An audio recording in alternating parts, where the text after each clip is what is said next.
Okay, I got 6:15 on the dot. We'll put the flag up and we'll do the Pledge of Allegiance. Joe, if you would, please. Thank you. I pledge allegiance. Allegiance to the flag of For the United the States States of America. and the Republic for This which it stands one nation, Under God. under God, indivisible, with liberty and justice for all.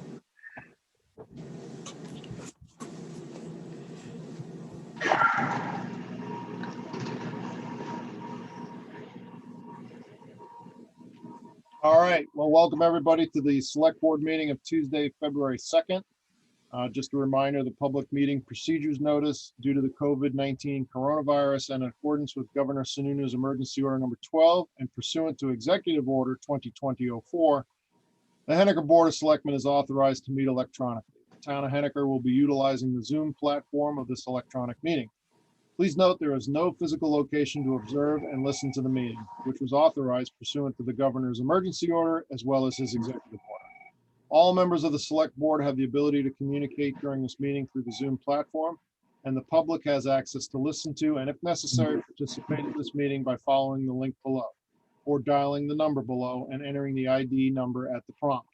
For those that are looking for the address is located on the homepage of henniker.org. For those who want to provide public testimony in the public hearing portion of the meeting, you are connected to the Zoom website, you may click on the raise hand icon in the attendees section of the Zoom to make this request. Vice Chair Hooper and Town Administrator Joe will be running the administrative side of the text portion, so please try and get their attention. When the time is appropriate, you'll be recognized so you can provide your testimony. For those calling in who want to provide public testimony, dial *9 to alert the host that you wish to speak. The host will unmute you at the appropriate time during the public hearing portion of the meeting. All participants, please keep your phones and computers on mute unless speaking. Again, the address, passcode, meeting ID, as well as telephone number, along with the email are located on the henniker.org website. So, And Chris, we should also note that this meeting is also recorded and is playing live through Town Hall streams. thank you very much. Okay, so we had our call to order. We've done the Pledge of Allegiance. I've made the announcement. At this point in the evening, I will entertain a motion to approve the consent agenda. I'll make a motion. I have a motion by Vice Chair Hooper, seconded by Selectman Parker. Further discussion on that? Do a roll call vote. Tonight will be Chris, Vice Chair Hooper, Yes. Leon, Yes, Peter, Yes, Scotty Osgood. Scott? Scott, I see you out there. He might be connecting still. Okay. Well, we got the votes anyway. All right, 4-0. At this point of the evening, it is time for public commentary for any resident of Town of Henniker who wishes to address the board on any issues that are not currently on the agenda or just maybe burning. Please raise or throw something into the chat and please make yourself known. Is there anybody? I see a hand out, a couple of Okay. hands out. So Tia, who was first on that? I'm seeing Deb from the library along with Patty Osgood. That's also library. Very good. And just a reminder, before you do speak, please announce who you are for the minute taker. So who's up first? Deb? Deb Kreutzer? Yep. Okay. You want to mute her? Yeah, can you hear me? Yes, we can. Thank you. Okay, this is Deb Kreutzer, trustee of the Tucker Free Library, and I have a 2-point statement to make to the Board of Selectmen and to go on record with clarification for the public. First, misinformation was provided to this board at its last meeting by Tia Hooper regarding both the rollover of funds and when she claimed a lack of transparency in library financial reporting. Unlike the town, it is trust fund money, not general fund money, that supports the library through the first months of every year. Trustees are required by law to roll these funds over at the end of the calendar year to support operations until the next town meeting and next appropriation. No town appropriation funds remain unspent. There is nothing to return to the general fund. The rollover Tia Hooper is talking about is of trust fund money, all of which is already within the approved library budget. With regard to reporting, Tucker Free Library works on its budget at every meeting throughout the year. Every meeting is open to the public and includes a budget and spending review. Detailed minutes of every meeting are posted. Annual reports that include a budget status summary sheet are available for all the world to see. Tia Hooper never once until December attended a library meeting or questioned any member of the board or the director about budget issues. She is flat out wrong in suggesting the library is less than transparent in its reporting. Second, the library trustees object very strongly to the process used by the Budget Advisory Committee to recommend cutting the library budget. Last fall, selectmen requested that all departments submit flat budget requests for 2021. Tucker Free Library complied and did not raise its budget. Following the November budget hearing meeting, other departments were then invited to meet with the advisory committee to review and discuss their budgets. The library was never approached by the advisory committee. There was no effort made to understand or question the library budget or process. No concern was expressed. Then Tia Hooper and one other committee member attended one library trustee meeting, the rollover meeting in December, where they did not introduce themselves as advisory committee members or express any particular reason for attending. They did not participate in or initiate any discussion and asked no questions about the budget. Tia Hooper then went to the Board of Selectmen recommending reduction in the library budget, but offering no rationale, no specific items that should be cut, no data, and no explanation of the effect of a budget reduction. That is unacceptable. As a result, this board, with no actual data and based solely on Tia Hooper's unilateral, ill-informed recommendation, voted to reduce the library budget in the 2021 warrant. Tia Hooper was wrong in her process, wrong in her information, wrong in her conclusions, and wrong in her recommendation to the Board of Selectmen. She is not fairly representing the interests of the taxpayers and voters of Henniker, and we respectfully ask the Select Board to address and remedy this as quickly as possible. Thank you. Tia, I know that there are a few comments there that I'm sure you would like to respond to. And I will respond. Let's continue with the public forum. Yeah, I'll ask for you to address those in the budget aspect of it. Is there anybody else that wishes to address the public comment? If just remember the ground rules, these are for issues that are not related to any of the agenda items. So Yep, we have. Deb, if I wasn't clear on that, I apologize. So let's just, we'll go down to the next. Who's up? I'm going to be unmuting Bill Marco. Okay, so any issues related to the budget, we will have a public forum and we'll be opening that up. So please, let's hold off on that kind of stuff. Thanks. Who's up next, Bill? Yeah, can you hear me? Yes, we can, Bill. Good evening. I would just like to ask that you guys try to go back to the format where all participants on the Zoom can see who else is there and see each other. I know the Zoom bombing is kind of a problem, but it is still a public meeting.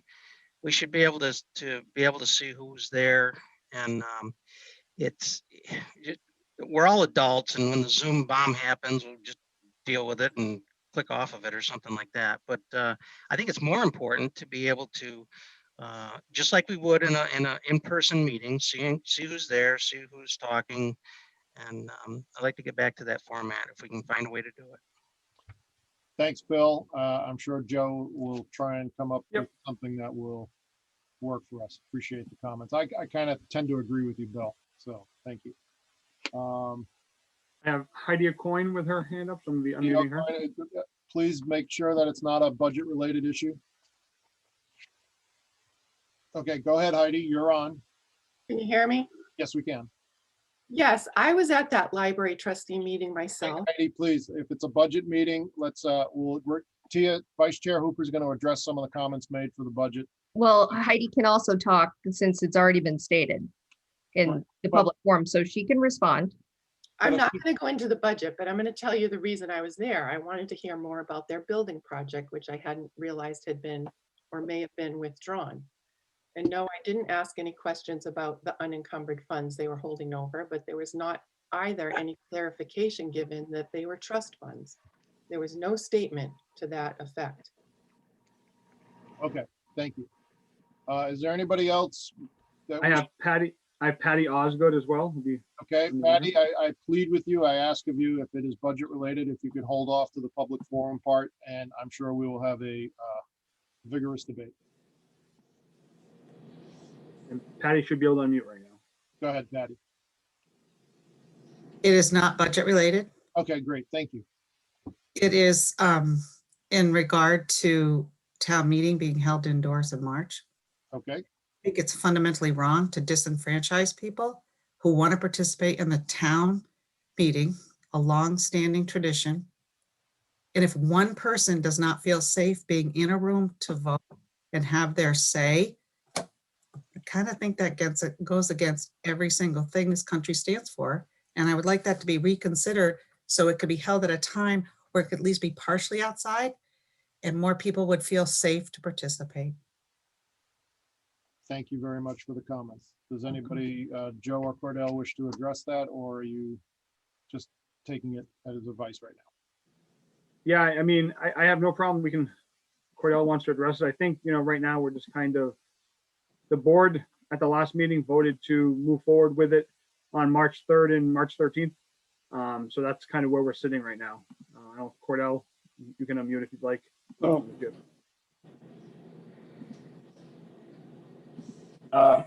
Yeah, I mean, I think that, as we discussed at the last meeting, I want to be guided by the board. It's, and you don't have to make a final decision immediately. So if the board wants to wait until as we get closer to March 13th, which is currently the scheduled date for the meeting, and look at it again, that's fine. I have no specific strong opinion on what should be done.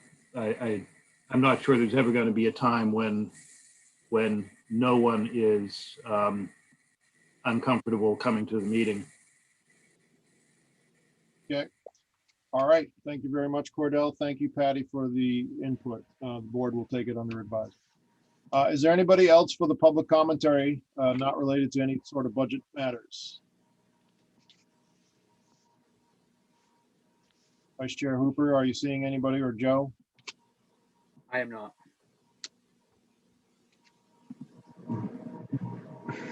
All right, not seeing any. We will move along to item number 4, which is the public hearing. Pursuant to RSA 32:5, the Henniker Board, or 32:5, the Henniker Board of Selectmen hereby announce to the citizens of Henniker the convening of a public hearing to take input on the proposed FY21 town operating budget, bonds, and proposed warrant articles. Seeing that this is a public hearing, we will first open it up to the select board for them to address any issues related to the warrant. We will then close down discussion on the select board level and open it up to the public. And they are allowed to give us input on any of the proposed adjustments. If you want to see them up, down, sideways, or anything that we've presented. If you need, I believe everybody has a copy of what is being presented this evening for our operating budget. If you have any issues, please signal to Joe Devine and he can get you a copy if you do not have that. So at this point of the evening, I'll open it up to the select board to discuss any issues before we open it up to the public. So Joe. So there's a couple things that I just needed to address prior to you guys really diving into the warrant and discussing it too much. So we sent our draft warrant as presented the last meeting off to our attorney to make sure that fundamentally they're okay with it in the language. After that, we do send it to the DRA to get their sign approval as well, so we can make sure that all our articles are written legally. We did have some changes come back from the DRA that I wanted to address with the board before we got going on it. The first one is in reference to Warrant Article 3, which is going to be the bond for the sewer. The change that the DRA made, if you look at the warrant to right now, it says a 2/3 ballot vote is required. That is incorrect. It's a 3/5 ballot vote that's required. So basically that would be 60 people per 100 need to approve it as opposed to 67 per 100.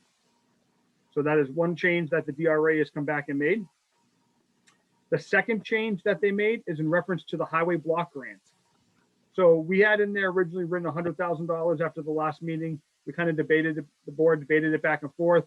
Trying to figure out what exactly we should be putting in there. The DRA told us that we really should only put in what we know is coming so far. So that's $60,000. Because in the event the state shorts us and we don't get, let's say 100,000, that remaining balance would have to be raised through taxation. So they're recommending that we put it at 60, and then if we get more, we make that adjustment and accept it at that point. But they're saying we should only be really putting in the warrant the number that we know the state is going to be giving us, so that we don't have to raise additional monies through taxation in the event we don't get it. Thank you. Joe, will there be, when will be the last day that we can make adjustments, assuming that the state comes out in 3 weeks' time and says the amount is X? So, I mean, obviously you can make changes on the floor of town meeting. So that's really our last fight. The warrant needs to be going to the printer to be part of the annual report next week. So that's where we're kind of short as far as what we can actually do on paper. So any of the other changes would have to happen at town meeting at that point. Very good. Thank you. And the third issue that came up in speaking to the highway superintendent, the number on the truck, that he is requesting, which is Article 10, should actually be 225,000 total, as opposed to 200,000. The quote that he originally gave CIP only included the body itself and the truck itself. It doesn't include any of the radios, any of the lettering, or any of the other options he's going to need to add. So I don't know if we want to, it's up to the board how they want to proceed as far as with the other 25,000, if it's through taxation or if there's another means that we want to try to capture that 25,000. Okay. Thank you. Yep. Anything else, Joe?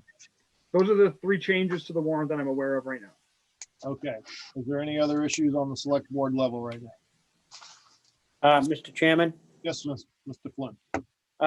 on Article 10, before we address this or put it out there for public input, I think it would be proper to decide where the extra 25,000 is going to come, so the public will have a definite idea on that.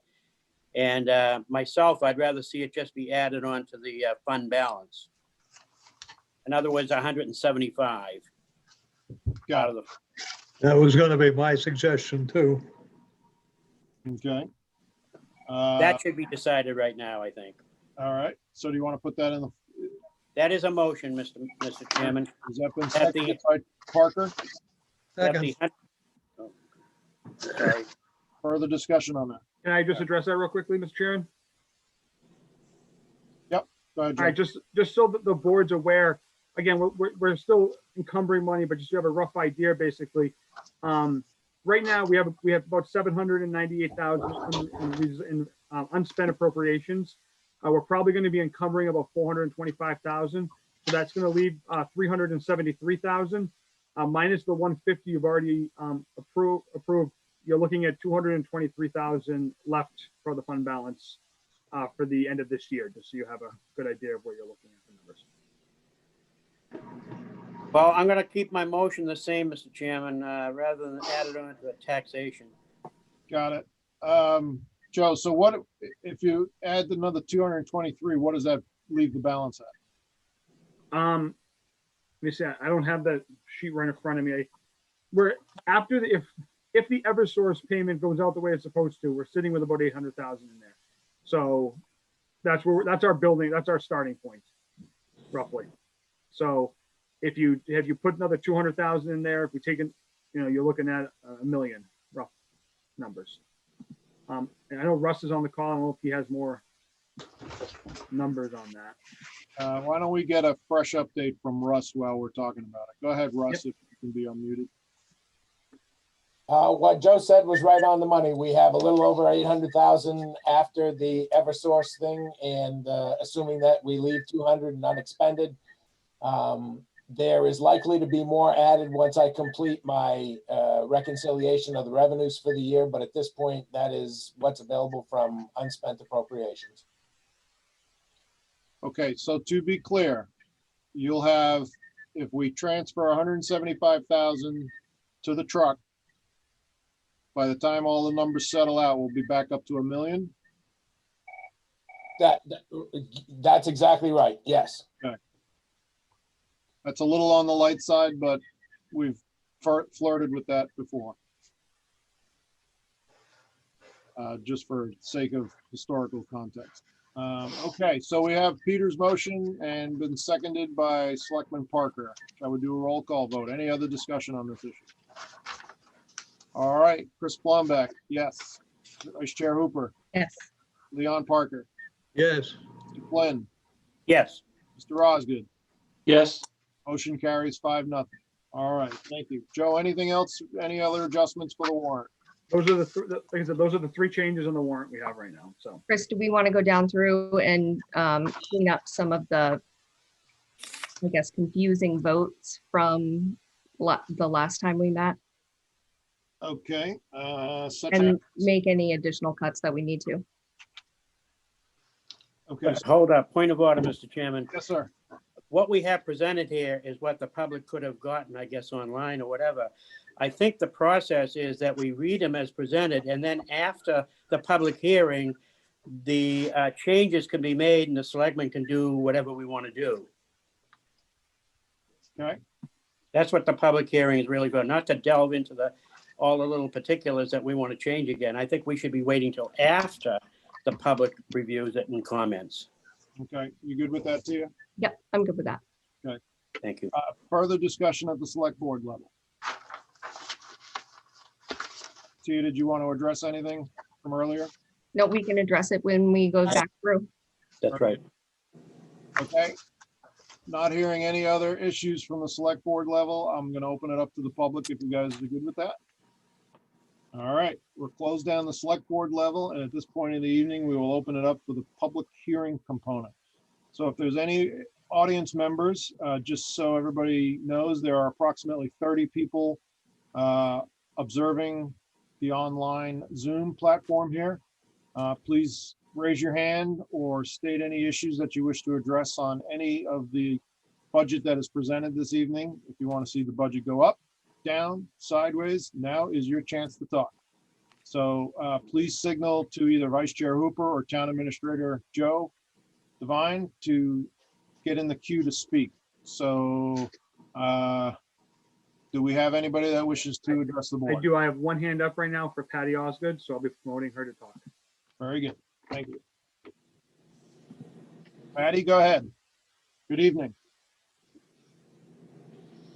Good evening. I can open my mic, but not open my video. Sorry. I'm trusting you can all hear me. Yes. Yeah, we can hear you.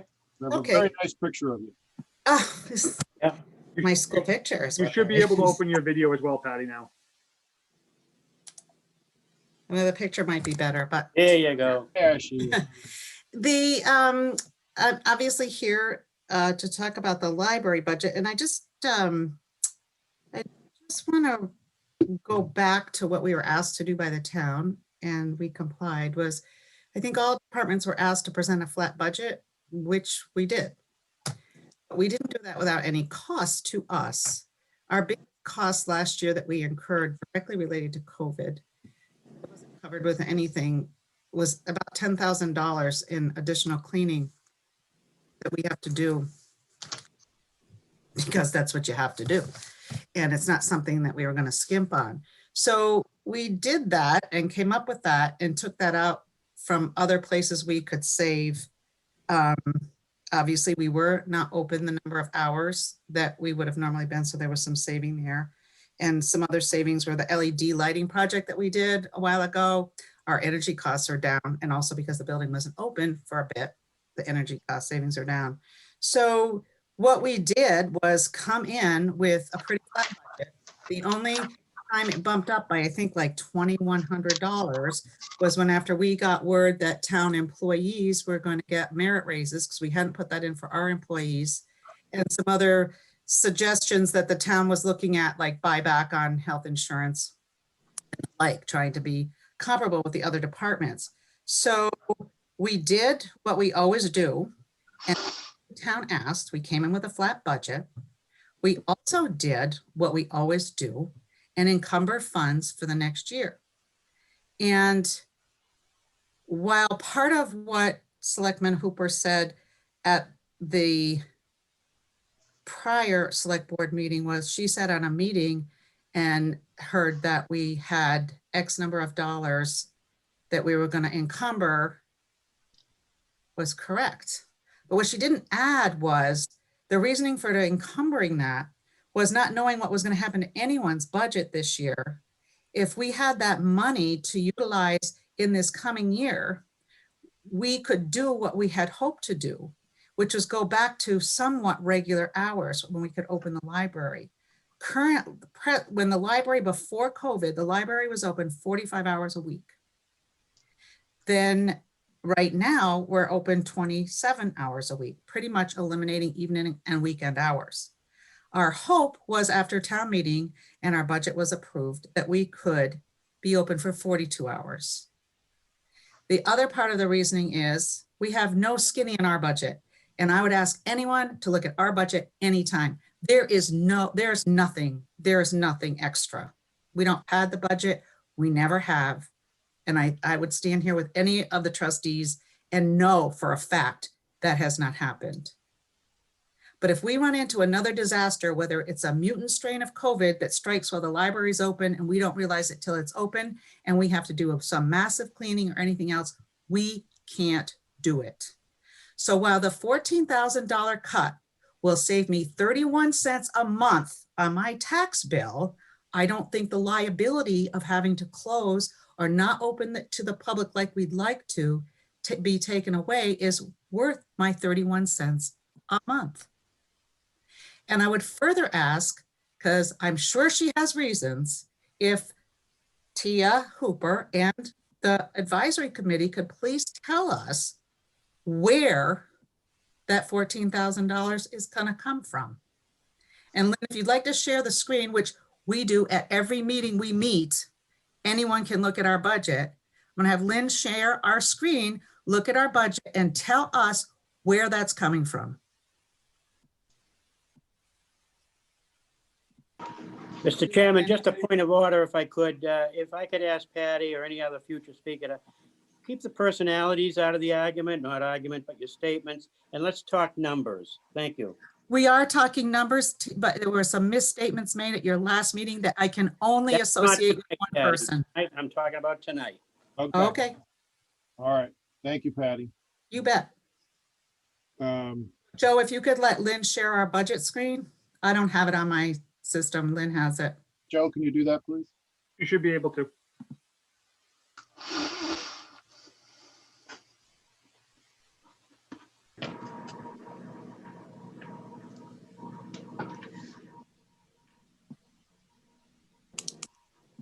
So you can see last year's and this year's request.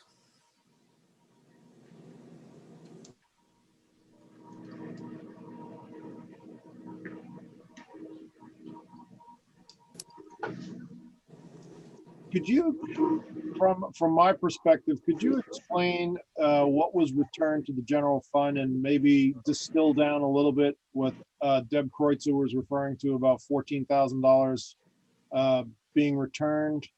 It's not my understanding of what Deb described is how I understand the process worked. So I don't know if the rest of the board is a little bit confused on that as well, but if you could maybe address that. Well, I can't really address the $14,000 because that was a cut suggested by someone else that I don't know where it's coming from. I think if you want to let Deb talk, she has some clarity on the process of what we have always followed. We have trust fund money that makes up how we operate the budget, and we have the town appropriation. And where is the trust fund money in this budget, or is that not here? It would come out, Lynn, can Lynn talk? Yeah, Yep. absolutely. Joe, can you unmute Lynn, please? She can unmute herself. She should be good to go. Oh, okay, great, thank you. Lynn, are you there?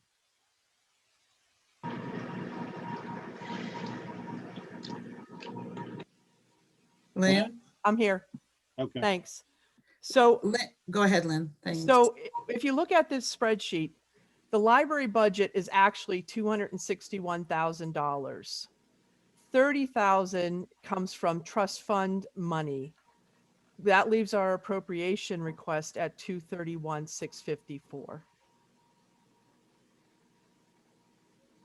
So there was a little bit of, well, I can only speak for myself, but I'm a little confused over the money that was returned and that what Deb was explaining in the public commentary section. Could you elaborate on that a little bit, please? There was no money returned. We spend our appropriation money first. Then whatever is left from this 30,000, we roll over and that pays our bills for the first four to 6 months of the year until we can get an appropriation check from the town, which is usually in July. So the money that we have left is this money right here, the 30,000, whatever is left of that amount. And that's what we, in effect, live off of until town meeting and appropriation monies. We've done it that way for as long as I've been the director. It's been done that way before I was the director. It was explained to me that that is how it was done. So you spend the tax appropriation first, and then the trustee money, if you will, kind of acts like a backstop? Yes, If I understand that correctly? that is absolutely correct. For example, in January, we had $7,932 worth of bills going out. We had no revenue.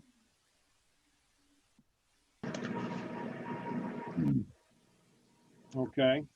And these are bills that we can't change. We had to pay for our contracted services. We had to pay for our databases and the New Hampshire downloadable.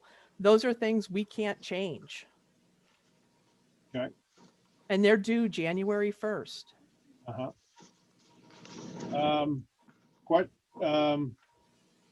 Joe and Russ, is that how you understand the process to work? So I know Russ has a little bit more info, I think, on this than I do, but what I understand from Russ was the money that they're talking about in the trust fund was unanticipated revenue that originally came in. In the eyes of a town or a municipality, an unanticipated revenue typically would go to fund balance, not be able to roll over. It would go into your fund balance, and that's where it would sit. Is that correct, Russ? Yeah, I think we're talking about two different pots of money here. The money that they earn the interest from, there is a trust that has been held by the library for a number of years, that the income comes to them. They tried several years ago to try to move it to our trustees, and the terms of the trust just leave this money out there. So that income comes in and does help support their operation. Basically, the way that Lynn described it is how it has been laid out to me since I've been here. Back when Peggy Ward was the director, and then when Wayne Colby was the treasurer, this is all exactly the way that we've laid it out. And there are two pots of money that they handle their own books. So I end up taking their books at the end of the year and going through and turning it into something that the auditor would like to see. But at the end of the day, from a budgetary perspective, what they are doing is exactly what, in my opinion, they're entitled to do. So the question I have is, since money is somewhat, it's fungible. I mean, it all blurs together there, so to speak. If we lowered the taxpayer appropriation by $14,000 and that's what they returned, from an exercise standpoint, we would have used all of the dollars from their trust fund. Do I understand it correctly? Between that and their operation, I would agree with that statement. Okay. All right. Thank you.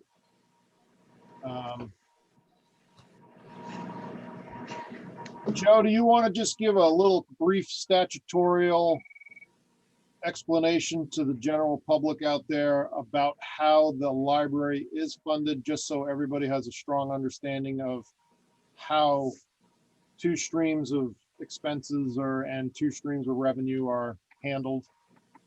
Well, I mean, I think the biggest piece of the library, again, call me off guard. It's either RSA 202 or 204. I mean, there's a library, basically RSA, that covers the running and the finances for the library, and it really governs how they can move forward. You know, as far as with their trust fund and the way they move the money around, that's what gives them the authority to be able to do that. So that's kind of where we're sitting. I think the question that is being prompted, though, is if they're taking taxpayer dollars and rolling it over. I think that's where the confusion is coming in, just by hearing past conversations. I think that's kind of where we're looking at, is trying to figure out if it's taxpayer dollars that they're rolling into the next year. Why is it not being returned to the taxpayer? I think that's the bigger question that's coming up. Right.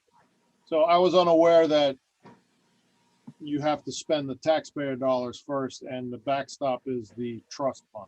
So that would explain why there's perhaps a few dollars left over. I don't have a full command of who wishes to speak on this. So we are technically in a public forum, and because we're doing a share screen, I don't know if the share anybody's can go hand on. is up. Lynn can probably take the share off. Anyone else want to see it? We'll pop it back up.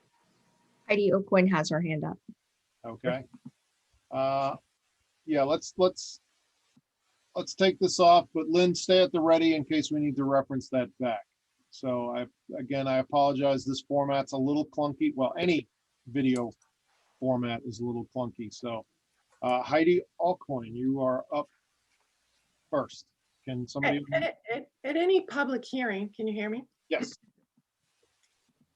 The board of directors understood what they were doing, and it would have helped the public who doesn't understand the process to clarify what unencumbered funds they were carrying over. That would have not made such confusion over this.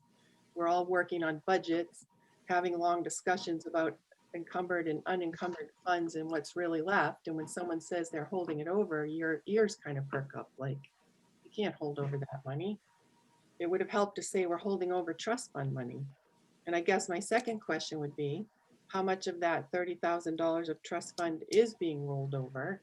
Could it still have offset the taxes if they could have spent that? You know, we're down to nickels and dimes on our budget, and everybody has to participate. I'm not picking on the library. And I don't question they have to clean stuff, but I didn't see an increase in the town budget to up the cleaning expense, and you're open to the public. So that was a little confusing to me, but there's probably a very good explanation for it. Okay. Thank you, Heidi. Is there anybody else that wishes to address from the public? Kia, did you have some questions? Patty's got her hand up again. Patty, go ahead, Patty. I would just to explain Heidi's question on the cleaning, because our materials go into people's homes. So I don't know how much stuff comes into the town hall that's been sitting around somebody's house. And I don't know how many of you read when you're sick, but a lot of people do. So that's part of the reason right there. And just the virtual square footage of spaces where people can touch things in the library. And I apologize if it wasn't, we were having a regular board meeting and we are trustees who've met and we meet all the time on our budget. We weren't at a budget advisory meeting when we were discussing that. So it was common knowledge to all of us because it was, I mean, it's just how we've always done it. So I would just say for future, perhaps if you go to a meeting that you don't normally go to, ask a question. Great, thank you. Vice Chair Hooper. Yep. So during that meeting, the motion was actually made to roll over the funds from the 2021 budget or 2020 budget to pay for 2021 items, just in case the budget was cut. So I just want to clarify that, because after that meeting on December 29th, I did contact Joe to discuss that. And I believe he also contacted Lynn to clarify that motion. And I want to ask a question of Russ as well. Russ, I was provided a report that has a total of over $300,000 from it's dated 12/31/2019. It's listed as an unreserved fund balance. Is this separate from the trust funds, since there's not supposed to be commingling of those funds? Russ, can you address that? Yes, yep. The $300,000 is the majority of that trust that was left by a will in the sale of a residence is sitting in an account with Charter Trust and does not commingle the funds. The income comes in from that trust when they request it, but it does not, the funds do not reside together at all. Is that fund earmarked for the library? Yes, sir. According to the auditor, the way it was received, that he considers it to be unreserved fund balance. The library considers it a trust, but it was not acted upon at town meeting. So I realize there's a difference in semantics, but I believe the purpose of the fund is being maintained the way that they explained it. They've used the fund to do some of their project and make a willful withdrawal from it when they do it. They treat it like a trust, but my auditor considers it unreserved fund balance. So what is the name of that fund? So when we have further conversation here, we can not mix the two up. Well, I don't know that there's I know it as the account with Charter Trust. So we'll call it the Charter Trust Fund, just for the sake. And you're saying that that has $300,000 in it? Off the top of my head, yeah, I have not done this year's audit. I'm still working on the town, so I'm assuming that that is the case. And that is dedicated to the library for Yes, sir. the income it throws off? Yes, yep. Okay, thank you. Does this have to go through the normal trust procedures, like the trustees of the trust funds? No, it was never placed into a trust, so it actually resides in unreserved fund balance at the discretion of the library directors. So we cannot consider it a trust, Chris? Just so you're aware. Okay, Because this would be like our unreserved fund balance. right. Do we have any idea what it throws off for income each year? Let me, I believe that was the 30,000 number that Lynn had highlighted on the spreadsheet. That's generating 10%. Where do I invest? That just the Charter Trust? No, actually, I take that back. Okay, I was gonna say 10%, pretty good. The 30,000 income that is being thrown off is a trust that's held by TD Bank in Portland, if I recall. That is money that they receive income from only and basically have no control over. That has been with the town since before I got here, and I couldn't describe the history on that, but that is where the income comes from. The trust money that is considered unreserved fund balance is not brought into their operation unless they specifically withdraw it. Unless they make a motion of their trustees, or I thought they put it through one of the articles at town meeting. Okay, I have two other questions and then I'll go to you, Leon, so hold on. Are there any other reserve balances or trust funds or anything else that feed the library? Not to my knowledge. The Charter Trust and that one at TD Bank that they have no control over are the only two that I'm aware of. Okay, and do you know what the balance is for the one from TD Bank? I don't. Off the top of my head, I would guess it's probably 400,000, but it is nothing that we can touch or draw. They basically send them the income they've tried through the years. Different boards have attempted to maneuver and utilize that money, and pretty much the only thing that comes out is that income. Very good, thank you. Selectman Parker. Just to be clear about unreserved fund balance, Russ, we talked earlier and you gave us a machination we could go through that was going to end up with us having $1 million in unreserved fund balance. You just said that 300 or whatever thousand it is in the charter trust is also unreserved fund balance. I just want to make sure that's not included in the $1 million figure you gave us. No, sir, completely separate fund. Okay, Isolated. When the auditor came in to speak with us last time, he actually did identify the different funds, and the library has their own unreserved fund balance, completely separate from ours. Very good. I have, looks like Heidi wishes to address the board or the budget public hearing. Heidi, go ahead, please. So just for clarification, the TD Bank one that is a trust at 400 something thousand is the one that they drew interest only, because that's what they're allowed to draw, to supplement their budget with 30,000. That is my understanding of it. So the unreserved balance of 300,000 that is not a trust, can they draw any amount of money they want off of that when needed? Or is that also an interest only? So from my understanding, based on the way this account has been set up, and the library trustees can clarify, but from my understanding, my conversations with the town administrator, this has been set up so they can use it how they see fit. So it's not, they're not taking off the interest. They could go in here and withdraw 100 grand. Could somebody from the library please clarify that? What Yeah, can we you have, tell us about that? Lynn has her hand up. So Lynn, do you want to jump in? I will clarify that. When we have used that charter trust money before, we have written a warrant and presented it at town meeting, and the voters gave us permission to use that money. We don't access it whenever we want. We ask the voters, we're following the rules as we know them at town meeting to have the authority to withdraw X number of dollars from that account. And it's gone for the revitalization project in 2013 and then 2014.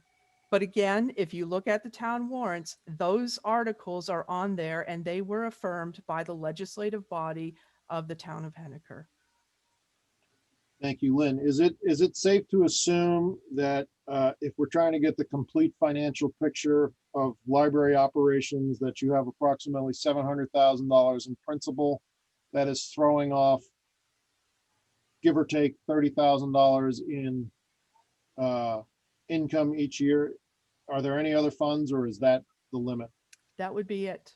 Okay, thank you very much. Appreciate it. Did I see somebody else's hand up? Apparently not. So Vice Chair Hooper, do you have any other questions regarding that trust account? Well, so I'm looking at the unreserved fund balance sheet that I have in front of me, and the trust gain, and this was from December 2018 through the 2019 period, was actually $40,000 in gain. So it's, depends on which trust you're looking at.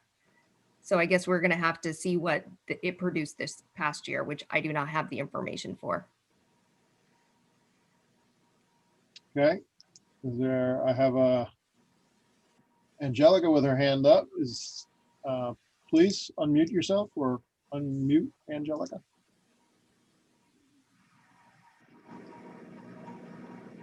Go ahead, Angelica.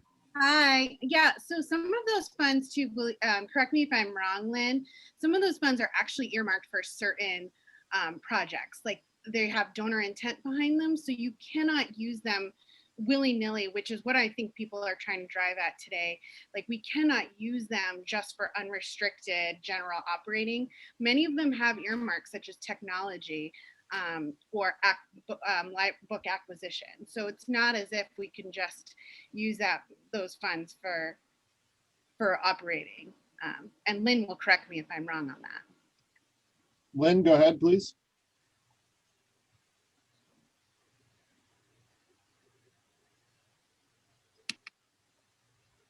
Lynn? That is correct. That is, Every trust is supported by an intent. Lori,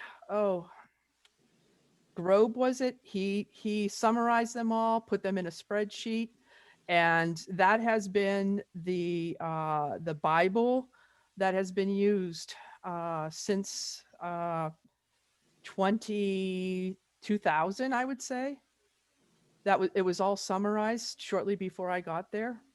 And we have certain amounts of money that go for books. We have a technology fund. And then we have funds that are specifically for operational expenses. We can't change how they're designated. okay. Let me ask you this, Lynn, on the 30,000 that is appropriated from the library, is there any restriction on that, or can that fund just normal library operations? I'm not clear what you're asking, Chris. So if you go back to your spreadsheet there on the last. Oh, you mean the bottom, the revenue? Yes, the 30. That's all of it clumped together. That's the town trust funds, that's the Willis Cogswell, the TD Bank, that's all of it clumped together. And is it still accurate that all of those clumped together equal 400,000, or are there additional funds? That's not the same thing. It's 30,000 that we're getting from those funds. What the trust funds are worth, I don't know. I haven't seen a recent MS9 form. But those are the monies that we get from the town trust fund and the TD Bank trust fund. Okay, so of the $30,000 in the TD Bank, how much of that is just strictly from TD Bank versus these other funds? Well, If I'm asking the question correctly. okay, so in 2020, TFL received $34,340 in appropriation money for operational expenses and $32,286 from the Willis Cogswell Fund, that's the TD Bank, and the town trust funds. Our operational expenses for 2020 totaled $52,000, meaning we expended all of the $34,340 in appropriation money. An additional $17,837 in operational expenses came from the town trust funds and the Willis Cogswell. Of the remaining $14,449 from trust funds, $5,499 is considered reserve funds for money not spent on memorial books. This leaves $8,949 to carry over to 2021. Period.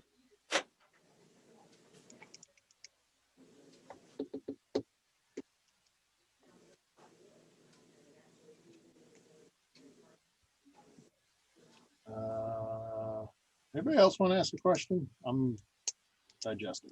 A lot of moving parts there. Heidi has her hand up again, Mr. Chairman. Who does? Heidi? Heidi. Hi, Heidi. Welcome back. The TD Bank Trust Fund, is 30,000 the amount it generated in a year, or is there unused interest sitting there that's available? I don't know what they draw each year from that trust. Do they just draw the available interest each year? Do they pick a number each year? Is there additional interest sitting there that's available to them? Well, it's in the town report, Heidi. And last year, the Willis Cogswell, the TD Bank that we're talking about, drew $18,000, and the town trust funds brought us 10,000. When you say the town trust funds, are you talking about that unreserved fund of 300,000? No, the trustees of the town trust funds fund money. So there's three different things going on. I guess my question is there a balance of interest in the TD Bank Trust Fund that's available to the library? No. So it's drawn off each year what's To available is drawn off each year to supplement your budget. It is the intent of the donor was to use that money for the operations of the library going forward. I wasn't honestly questioning the intent. I just asked that if you withdraw all of the interest each year to offset your budget. Yes, we don't withdraw it. It is sent to us from TD Bank. We don't access that money. There's no discretion on the part of the Board of Trustees in that money.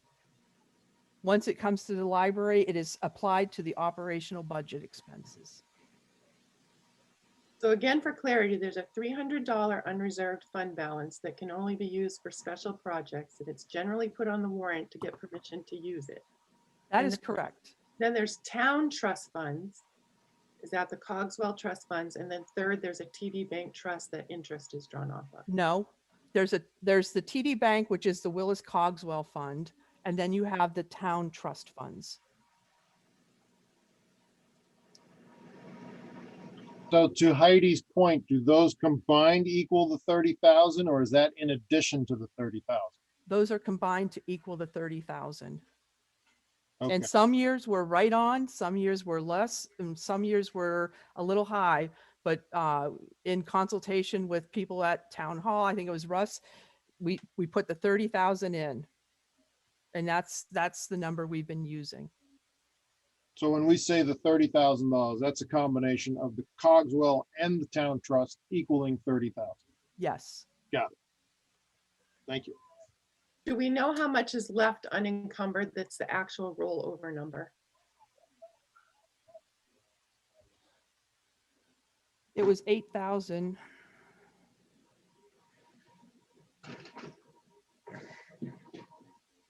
It was $8,949.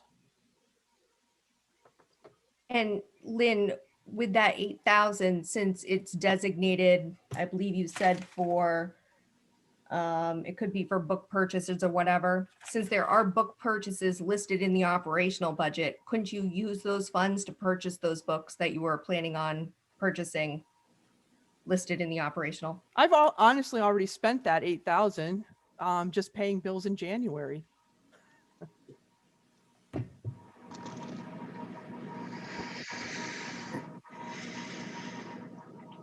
Further questions from audience?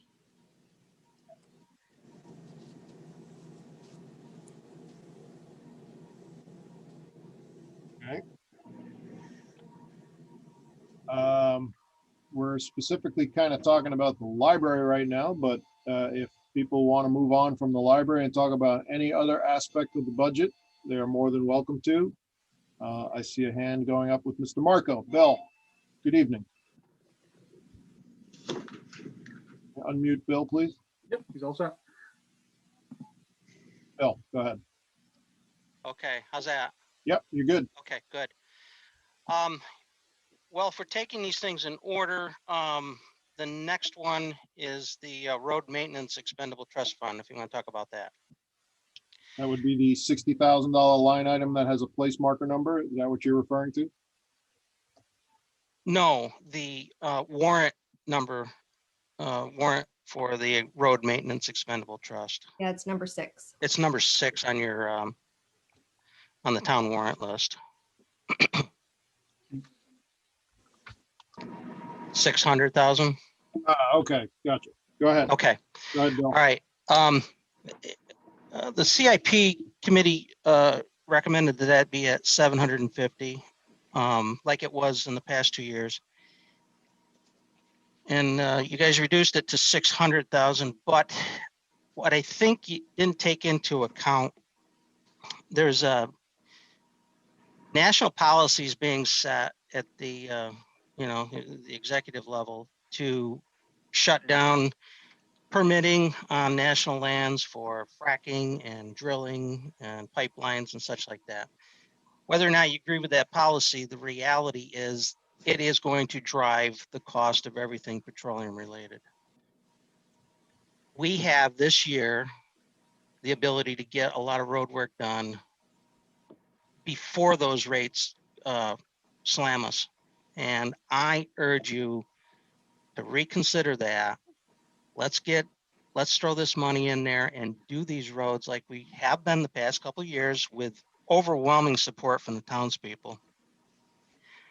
by cutting it short, we are going to be leaving money on the table and probably regretting it in the years to come with a big increase in everything related to the petroleum. We're talking not just fuel for trucks that work on the roads, but of course the asphalt mix, which has already gone up rapidly in recent years, is going to go up even more. So in an attempt to get our roads fixed in a smart way, I urge you to put that back up to what we've studied to be a good number, the 750,000. Does that make sense to board members that didn't support it the last time around? I definitely hear what you're saying. You know, my whole issue is that money is finite, and you know, while I want to see paved roads as well, I think if we're gonna increase it 150,000, we're gonna have to, at least, and I'm only speaking as one of five, we're gonna have to find some areas to trim. But I understand what you're saying, and everything that you make sense, or everything that you present as an argument makes sense to me, if that's what you're asking me.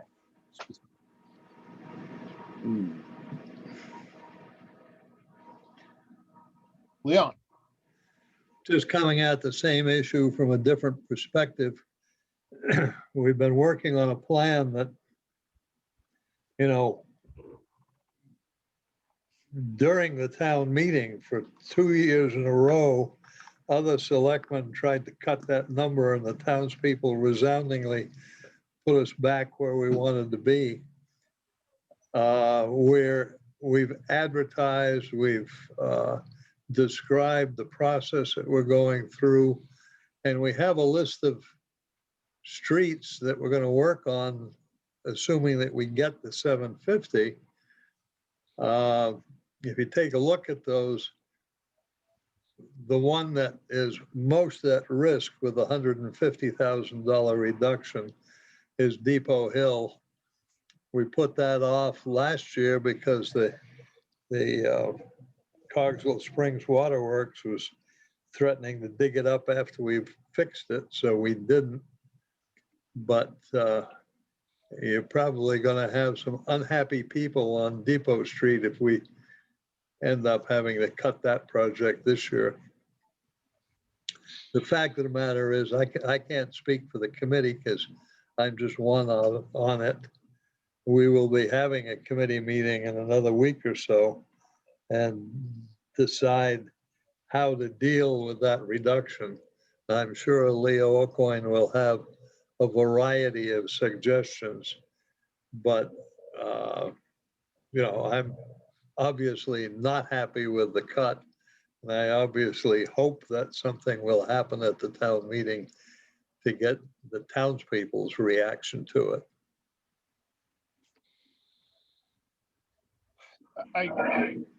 I hear what you're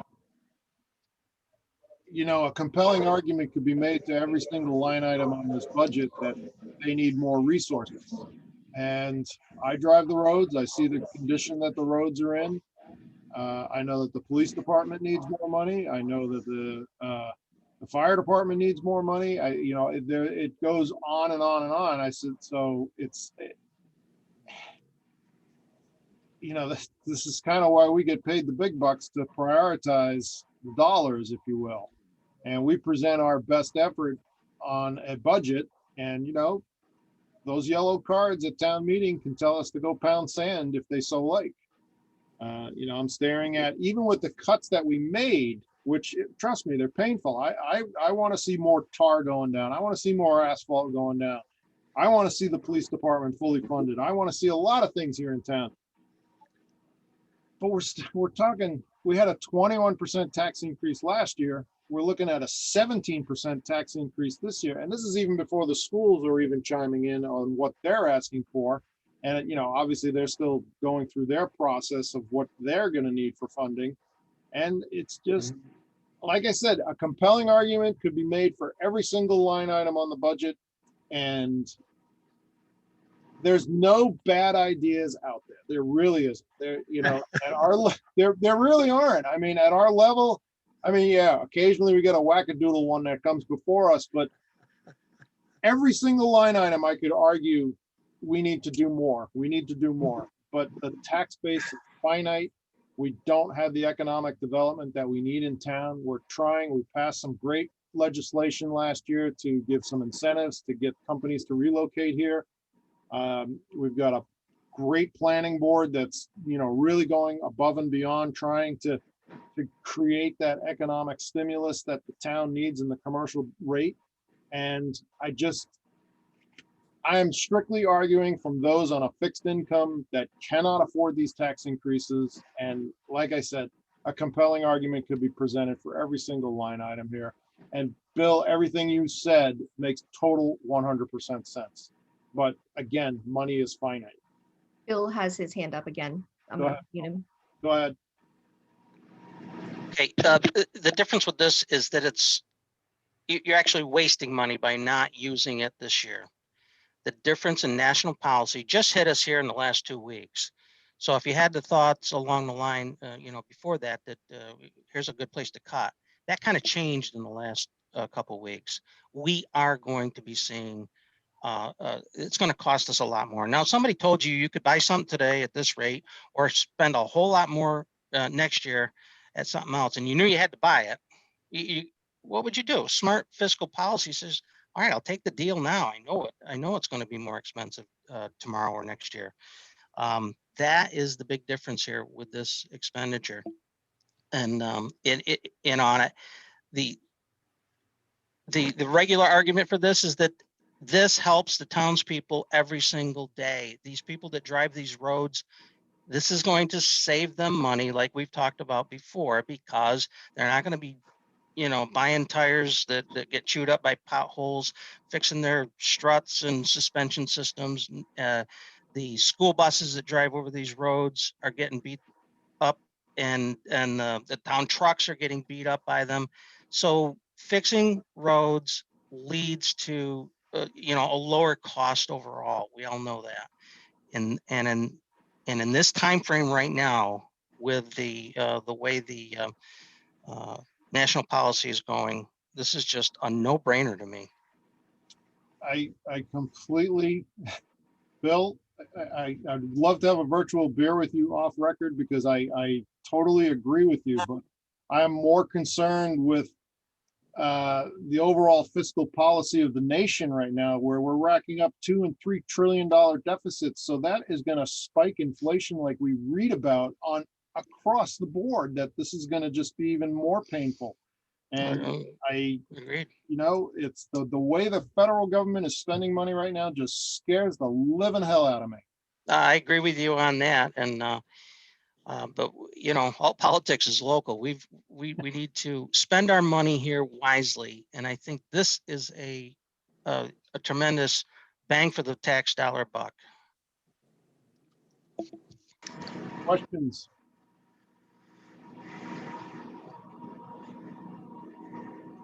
So are there any additional comments on warrant Article 6 for road construction?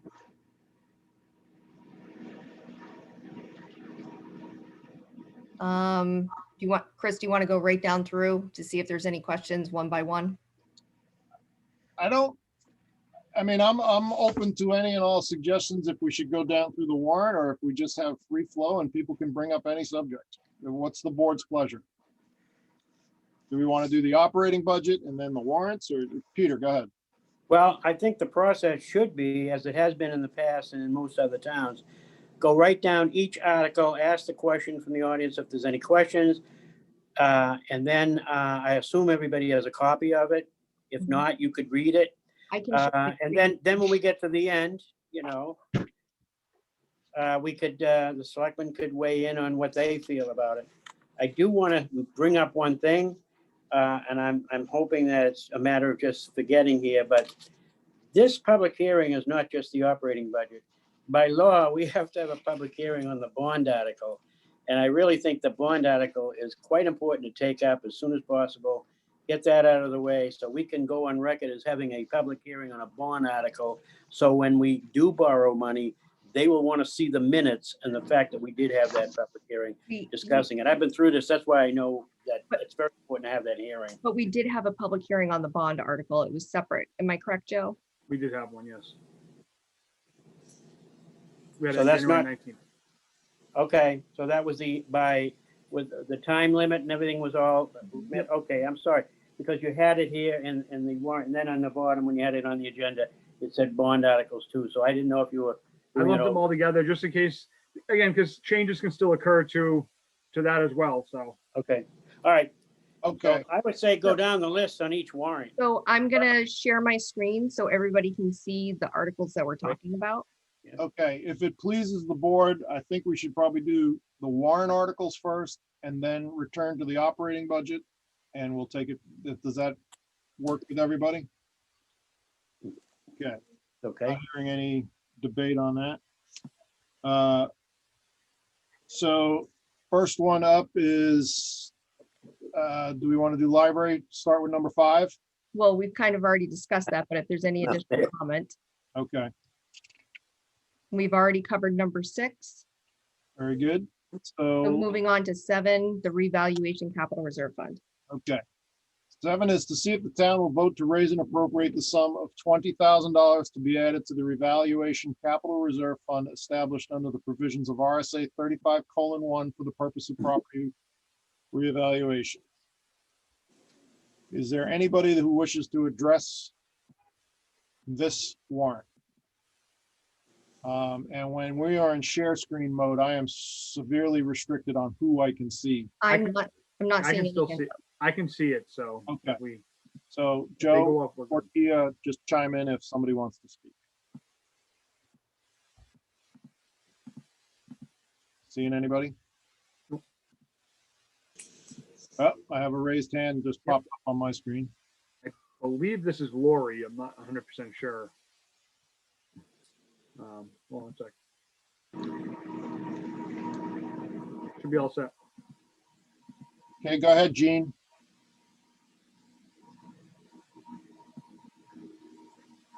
Okay. So Is this I've got Jeannie? this is Lori. Lori Marco. Okay, just for the record. So is it for this 20,000, is this this is what we have to put in, or is this what we want to put in? I mean, is So- there a law stating because of the RSA that we have to put in the So- $20,000? So in 2020, the town went through and completed their statistical evaluation. We're required by law to do it every 5 years.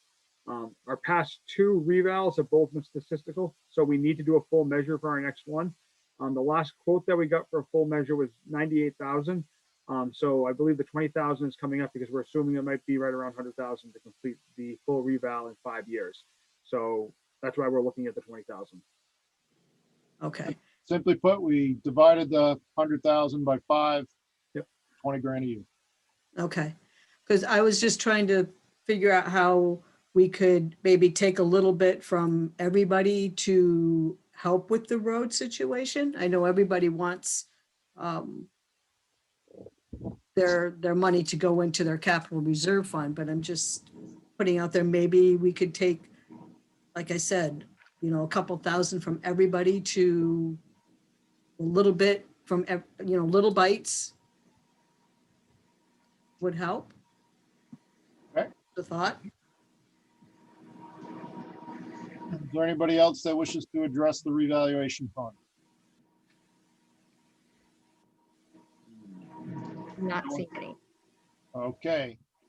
We'll move along then to item number 8 to see if the town will vote to raise and appropriate the sum of $70,000 to be added to the ambulance capital reserve fund established in 1988 under the provisions of RSA 35:1 for the purchase of an ambulance for the rescue squad, of which the amount of $9,200 will be transferred into the fund if received from the town of Bradford.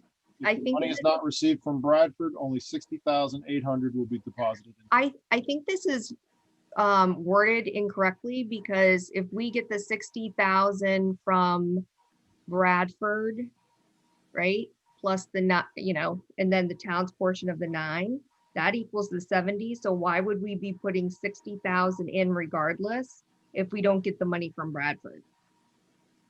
I believe it's supposed to be switched. So if the money's not received, we're only putting in the 9,200. No, portion- 9,200 is from Bradford.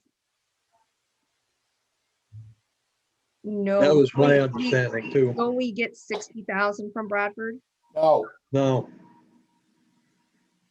we received from Bradford 2 different appropriations, one for the rescue service and another contribution for the capital reserve.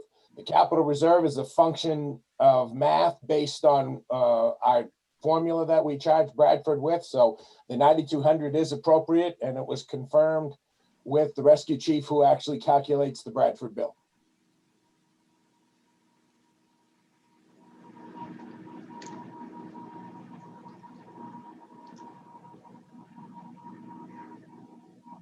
The original intent of the article was when we started doing rescue billing. The intent was to put money aside for the ambulance before we even got into this arrangement with Bradford. So that's when we started putting aside $50,000 to $70,000 each year. The number has continued to grow. The intent was to put aside of the billing revenue some money to purchase the ambulance with. And then when we get into the arrangement with Bradford, the arrangement was set up that they should be picking up a piece of that capital reserve. So not only do they pay us for the service, they also contribute towards purchasing the ambulance. Why are we not using some of the revenues that rescue is generating to go back into their capital reserve? Because it goes into the general fund. Correct. So when we chatted with Chief Alcoin, he was very happy with the arrangement, and they were being able to help us out. So. Because in addition to that, we get to bill all the clients from Bradford. So we receive payment from the town of Bradford. They contribute to our capital reserve, and we get to bill the patient who was out on the call. Correct. Further questions regarding the ambulance fund? This is warrant Article 8. Okay. Joe or Tia, you see anybody? No. No, sir. All right. Next up is to see if the town will vote to raise and appropriate the sum of $150,000 to be added to the highway equipment capital reserve established at the 2007 town meeting under the provisions of RSA 35:1 for the purpose of purchasing highway equipment. Are there any questions on this? Anybody raising their hand? No, sir.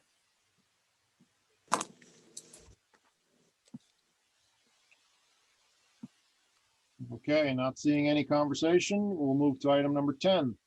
To see if the town will vote to raise and appropriate the sum of $225,000 for the purchase of a 10-wheeler and 10-coat type multi-purpose body. $175,000 will come from the unreserved fund balance and $50,000 to come from taxation. Is there anybody who wishes to comment on this? This is to. Chris, you're not reading the same ones that we're looking at. Well, no, because we made an amendment on these. Right. We made an amendment on this one. I think it was Selectman Parker, seconded by Flynn, I think. it was the other way around, but I made the motion. Sorry. It was made by Flynn to increase the amount for $175,000 out of the unreserved balance. And Scott, the reason, if I may speak, Mr. Yes, Chairman. please. Scott, the reason for that was that Leo had informed Joe that the price of the truck went up, I think, $25,000. Okay. All right. Thank you. Is there any audience members that wish to address this? Joe or Tia? Sir. Not seeing any. Okay. We'll move along to item number 11 to see if the town will vote to raise and appropriate the sum of $42,000 to purchase extrication tools and to offset this appropriation with $42,000 from the Fire Equipment Capital Reserve Fund established at the 2016 town meeting under the provisions of RSA 35:1 for the purpose of replacement of the Henniker Fire Department trucks and equipment. Is there any audience members or anybody for that matter wishes to address this? Just note that at least this draft doesn't say that the selectmen recommend, and I think we did vote to recommend it. Correct. Can you make that edit there, Joe? Yes, sir.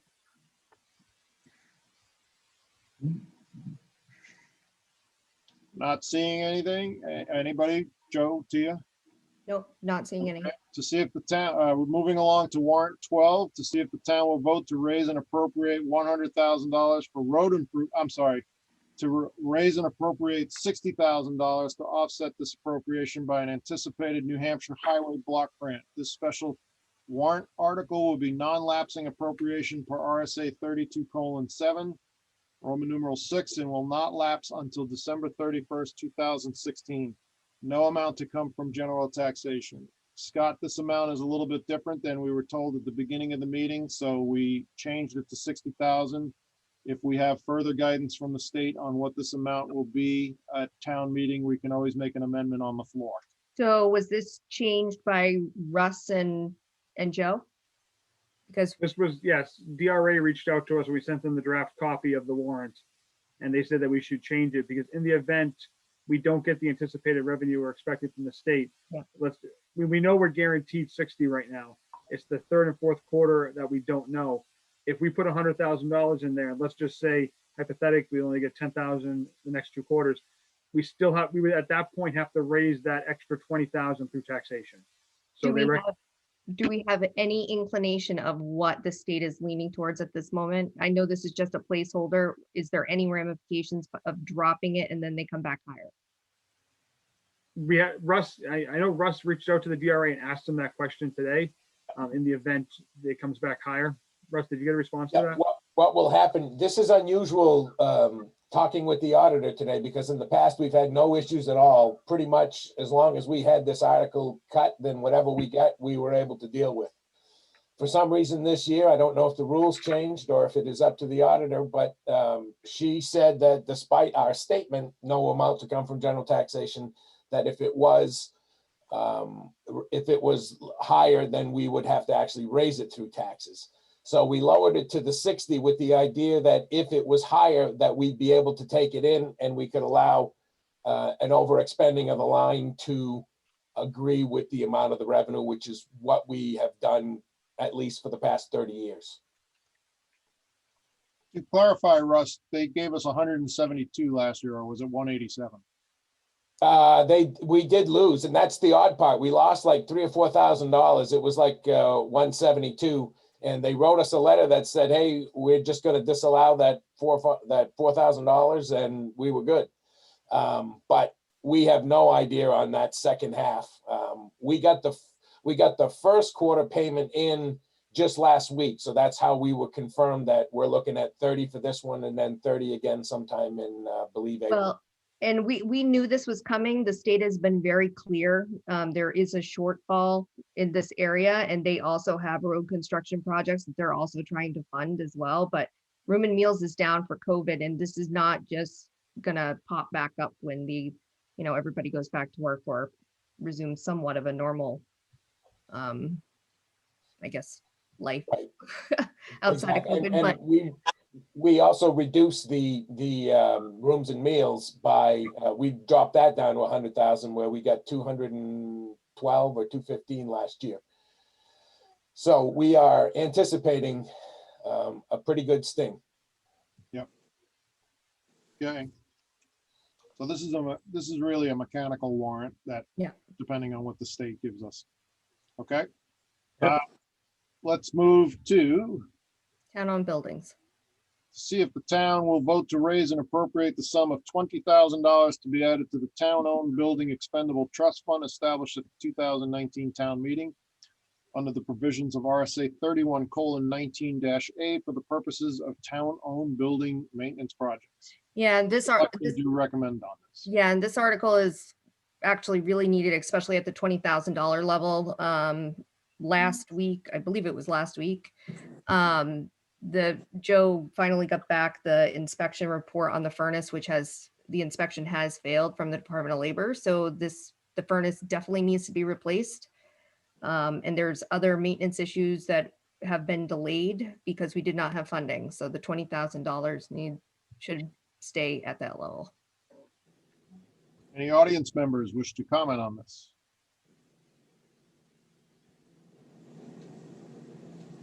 Joe or Tia, anything? Not seeing any. Okay, we'll move along to 14, to see if the town will vote to raise and appropriate the sum of $10,000 to be added to the Bridge Capital Reserve Fund established at the 2008 town meeting under the provisions of RSA 35:1 for the purpose of funding future repairs to the town bridges. Selectmen recommend. We've been doing this for the last 5 or 6 years, I believe.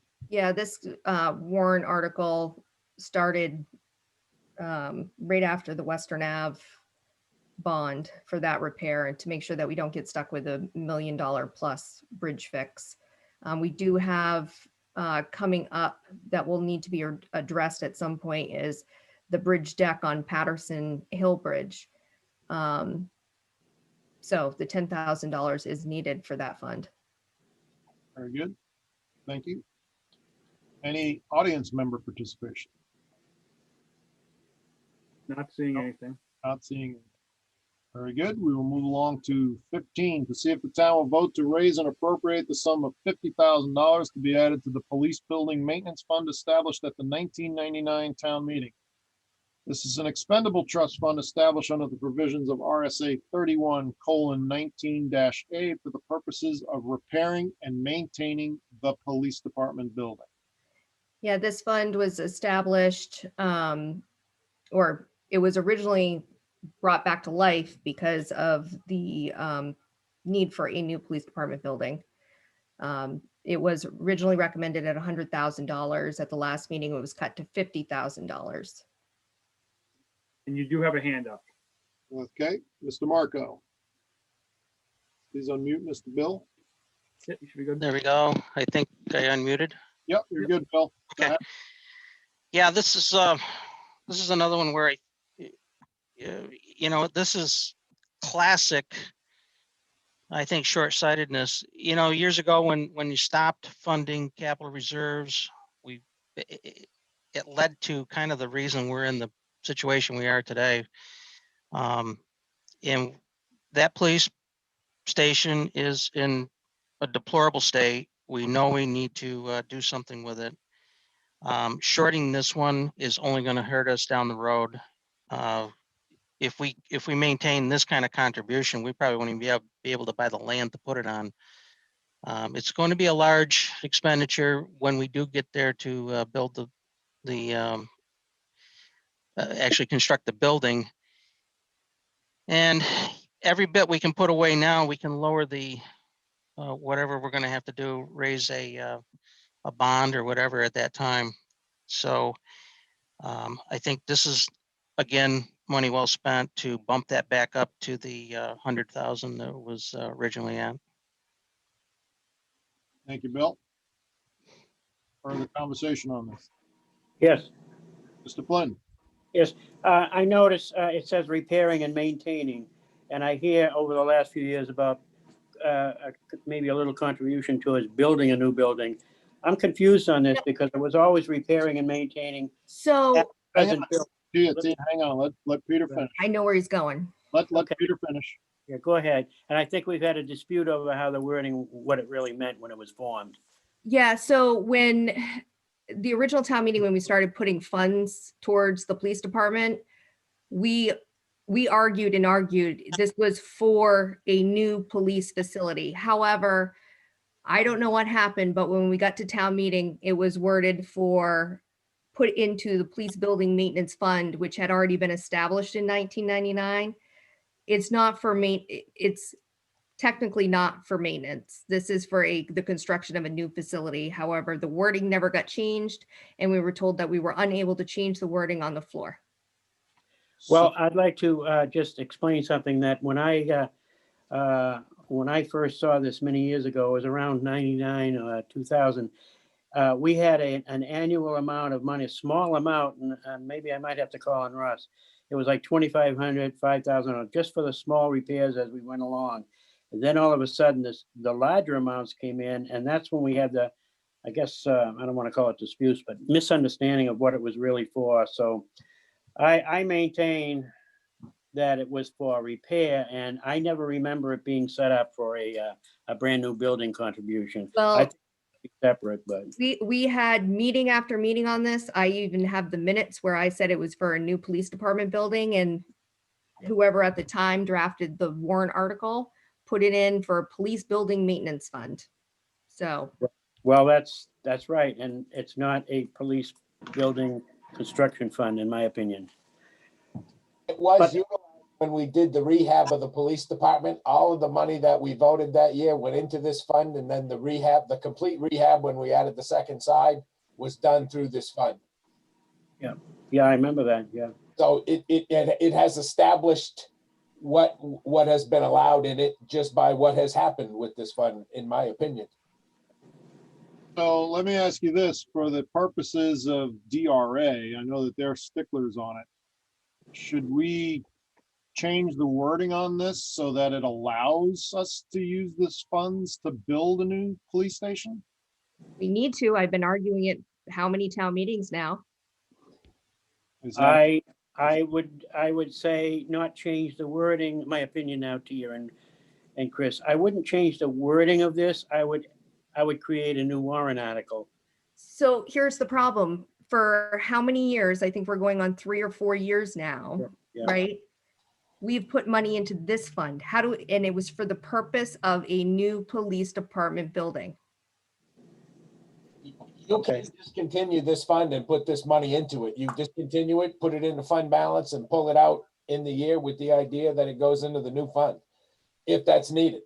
Yeah, you could change it. I mean, it's just a technical thing, Tia. It's not in principle. I mean, I think what we could do is change it down the road. I'm not opposed to the 50,000. Very good.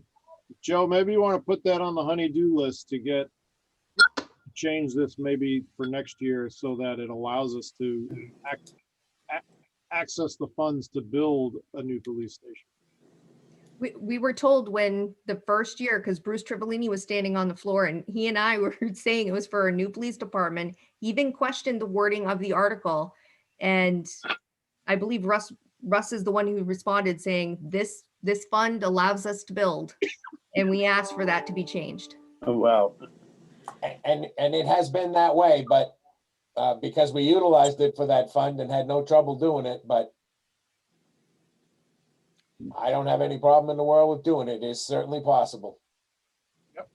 Well, no matter what you want to call it, the 50,000 is going to put us way short of, like I said, even trying to buy the land to put one on. So, Well, let's go back to that, Bill. You have Yeah. $100,000 and you got a $3 million building.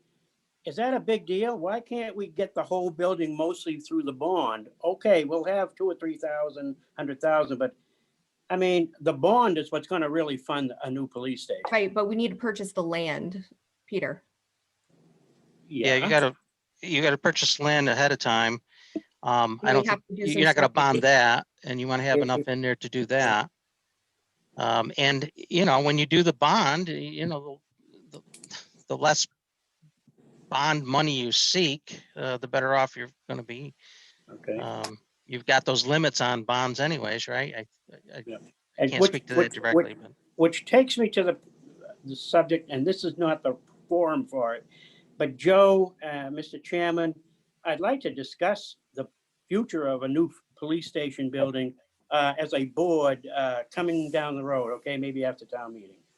I think we have to think about it and maybe get the proper procedures done to establish a committee and so forth. So let's put that on the agenda for 2 or 3 months from now. Is that fair? That's fair. Mhm.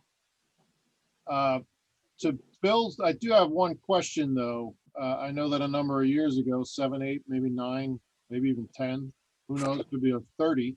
Boy, time flies these days. We acquired the land next to the police station through tax. Right. Don't we already own the land for the new police station?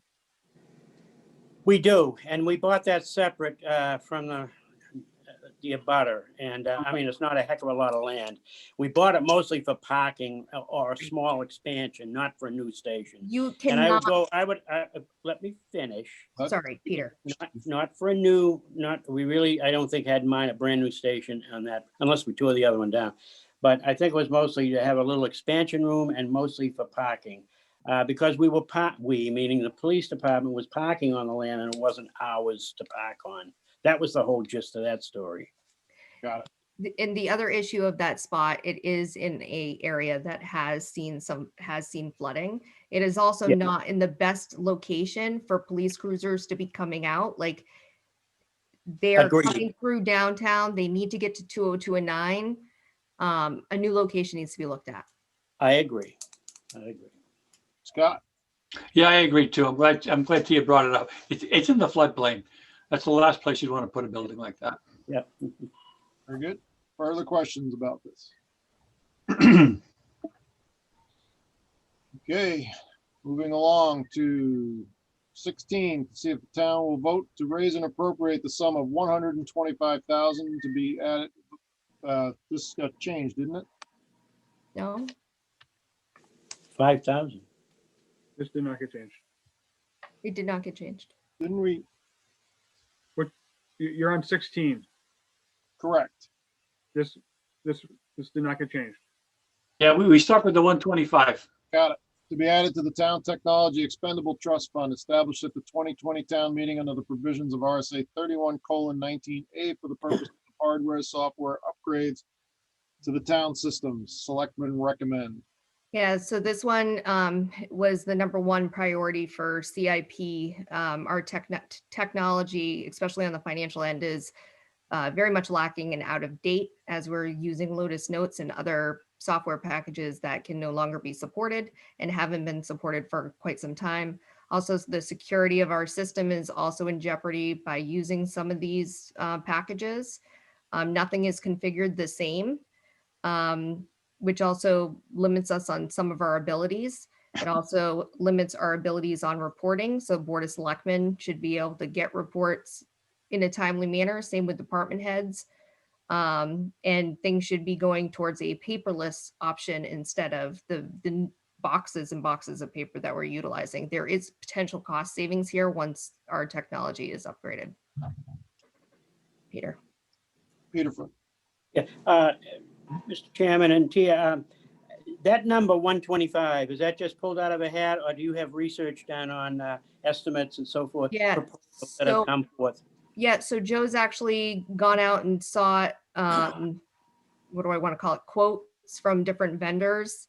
The next step is to look at some of these packages and how different towns are utilizing them to see what the best fit is. But this cannot be done piecemeal. That would be the worst option that we can do. I know Mr. Chairman brought that up at the last discussion. But if we're going to do this right, we need to do it at the same time and make sure that the systems are working. We can't do this patchwork like all our other systems are put together. Right now we have our Helga from assessing entering data 4 times because of connections that can't be figured out between programs. Thank you. Yep, I did attempt to cut this by $50,000 and my motion failed. Questions from the audience? We have a Lori Marco, looks like raising her hand. Go ahead, Lori. We have a couple participants. I'll let Tia and Joe figure out who was first. Lori should be good to go. Lori, go ahead, please. Okay. Quick question. You're asking for 125,000 to go into a expendable trust fund. Once you have upgraded all the systems, is this a one-time expenditure, or are we going to say, okay, now we've spent 125,000, upgraded what we needed? Are we still gonna have to feed this at this rate, or will it come down and go to like a $20,000 or something, or? Yeah, so this is looking at some of the different options. It depends on which package. However, the 125 will go down, but we still have a bunch of technology upgrades that need to happen after the financial part of it is the biggest concern that we have right now, but there are other systems that need to be updated, especially if we're going to have a system where, everybody can access the same files on the same server, especially if it's in the cloud. We don't have that type of system set up right now, which is why we have all this paper flow going back and forth between the town hall and the individual departments. And some of the 125, once it is operationalized, will then go into the operating budget because that will be an annual fee, maintenance fee. So you're looking to continue at 125,000 each year? No, No, no. no, No, okay, good. That's where I'm getting confused. no, it's not at 125,000 every year. Tia, could you map out the next 3 to 4 years of what you'll be asking for in? So it all depends on where if this gets approved, because we know what can happen. And it also depends on what what modules get implemented and what don't get implemented. I know Joe's reviewed some of those. And we also have kind of no clue right now where we're sitting as far as the security and what needs to happen to make sure that our systems get up to the 21st century. So we can operate, better than we are at the moment. Okay. I believe Heidi was next, if I heard correctly. Heidi, go ahead, please.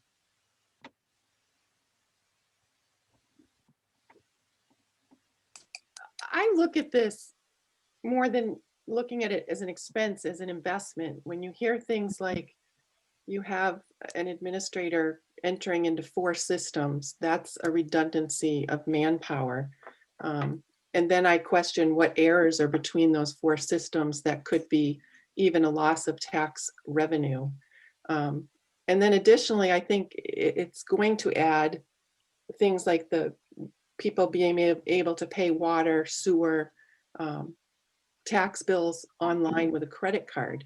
I understood from extensive talks that I've had in the past, as you all know, as I wanted to be a tax collector with other clerks in other towns, and their funds went up exponentially when people could pay online, which is cash flow for the town.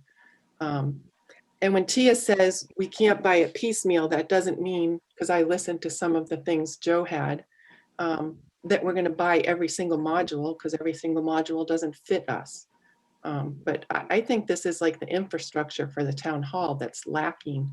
And I think that it's an investment as much as it's an expense. I think going to have good effects all the way through.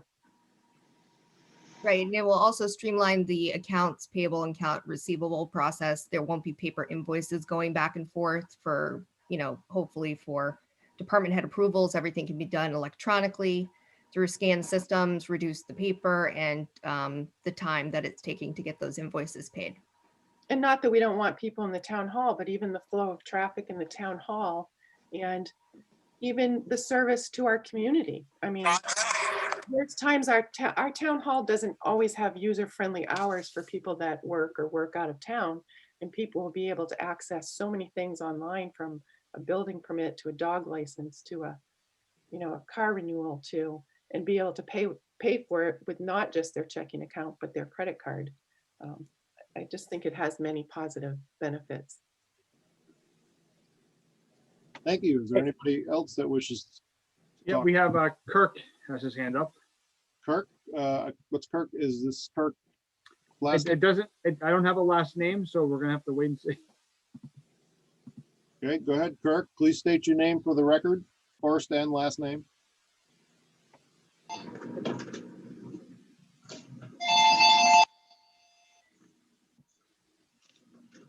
Joe, do we want to let Kirk in? He can unmute right now if he wants. It says unmuted. Can you hear me? Yes, please state your first and last name for the record, please. Kirk Spofford. Good evening, Kirk. Go ahead. The floor is yours. I'm wondering if you would indulge me and allow me 1 minute to go back to number 15. Okay, sure.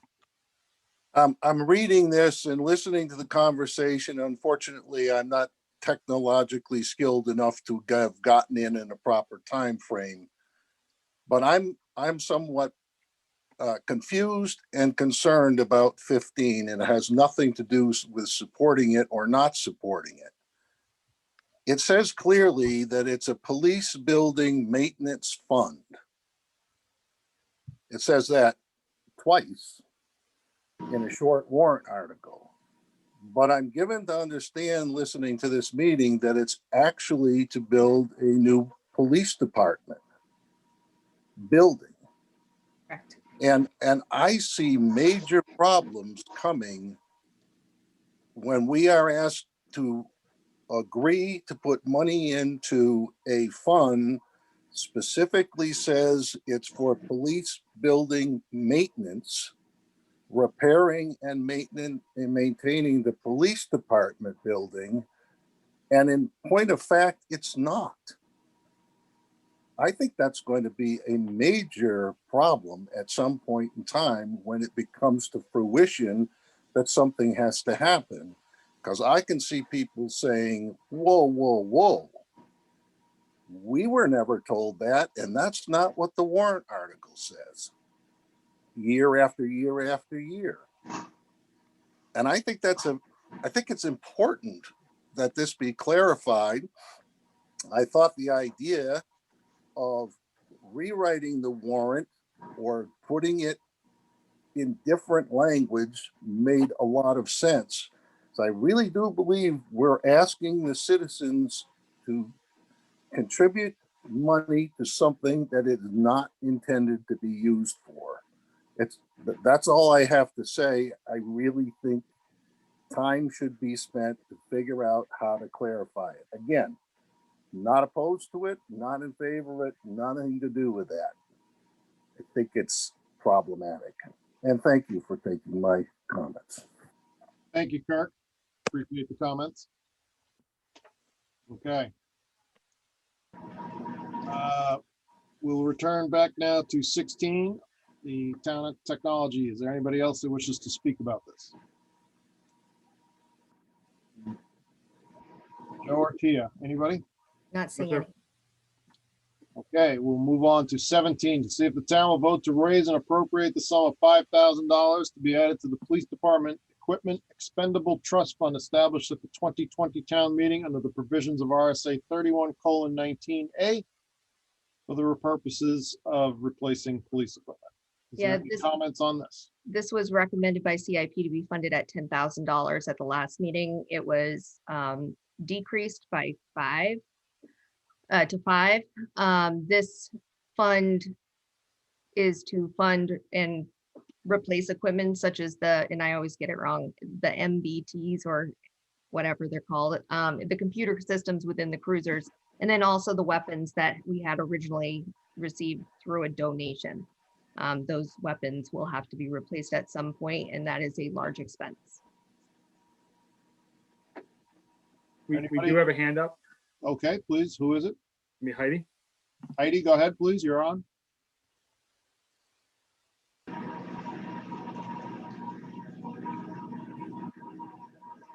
My comment is to this article, but it's also to the big picture. I guess I have a hard time as a taxpayer when we cut something like this police department equipment expendable trust, and we add what I believe is a new donation this year of $1,000 to the Red Cross. If we're so concerned with the nickels and dimes of our budget, why are we not keeping the funds under the umbrella of the service to our community? It seems like that should be our first purpose. And I believe that Red Cross was a brand new donation this year.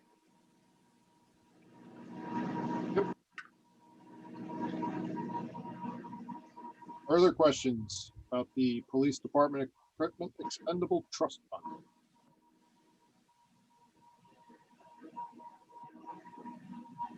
Okay, not hearing any. Let's move along to 18.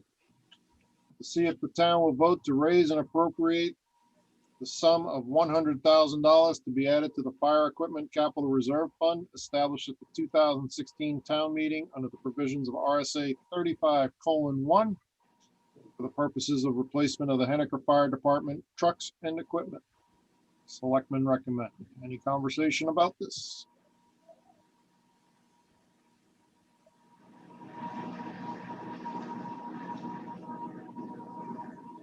Pia, Joe, anybody? Nope. Okay. Item number 19, to see if the town will vote to raise and appropriate the sum of $2,500 to be added to the Parks Equipment Expendable Trust Fund established in 2020 under the provisions of RSA 31:19A for the purposes of replacing equipment needed to maintain the parks. The selectmen recommend this. Any comment?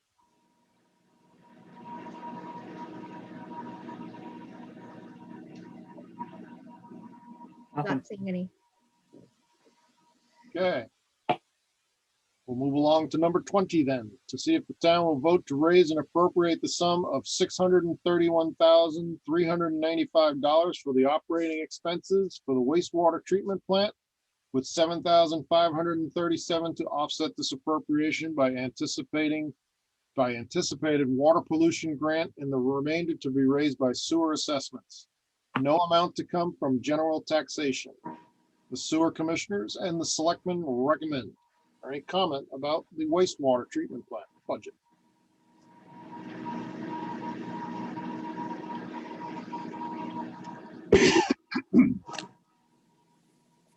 Anybody? No, sir. Okay. Number 21. To see if the town will vote to raise and appropriate the sum of $587,841 for the operating expense of Cogswell Spring Waterworks. This funding is provided by Water Assessments. Is there any comment from the public regarding this budget? Oh, we got one. Okay, Heidi Alcoin, please go ahead. You have the floor.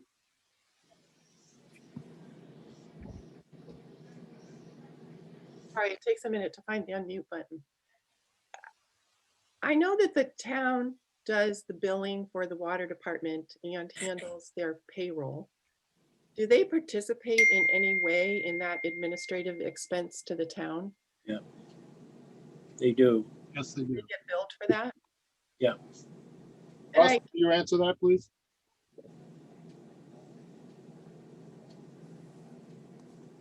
In the past, there used to be an exchange of money between the water, sewer, and the town office. What happened when we went to meters is the sewer department did not contribute anything and receives the read information from the water department.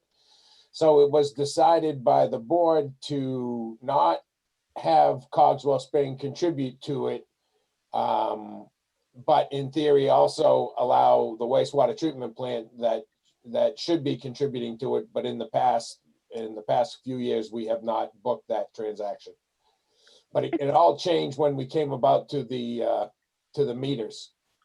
but there's always been such question and controversy that the sewer department does fall under the town, but the water department does, but it doesn't. And then did I hear you say, Russ, at one meeting that we also purchased the debts from the water department with interest at the end of the year?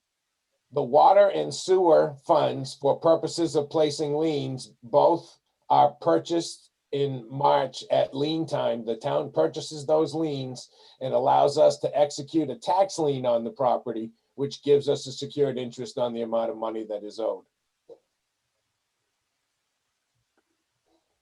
Would that still happen if the water department, I would think, did their own billing? Because I thought that we had to do water department billing because it was a lienable utility. But I understand that that's not correct. Water department. Well, water and sewer themselves are lienable, but the tax lien is stronger and gives us a better position, is my understanding. This was in place well before I joined the town back in 1992. I do know in real estate transactions, whether they're a tax lien or not, they have to be cleared because they are lienable. Understood, and that's why they go to this trouble to make it one tax lien. And it would also save the town money because the town clerk, the tax collector has to place liens on all these property and it allows her to just place it for one amount due from that year.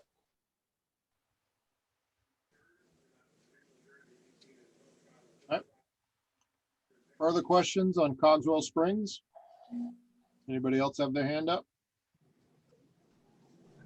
You, Joe? Not seen any. Very good. Warrant 22, to see if the town will vote to raise and appropriate the sum of $8,700 for the purpose of repairing and stabilizing the riverbank in Azalea Park. Further, to see if the town will vote to authorize the selectmen to expend $8,700 from the LA Cogswell Fund, Azalea Park, for that purpose. No tax impact. Any public comment? Scott has his hand up. Scott, sorry, I didn't see your hand up. Go ahead, Scott. Yeah, no, that was just because, we do have some serious trouble with the trail down there. It's washing away. Some of it's due to nature, some of it's due to the folks that are down there.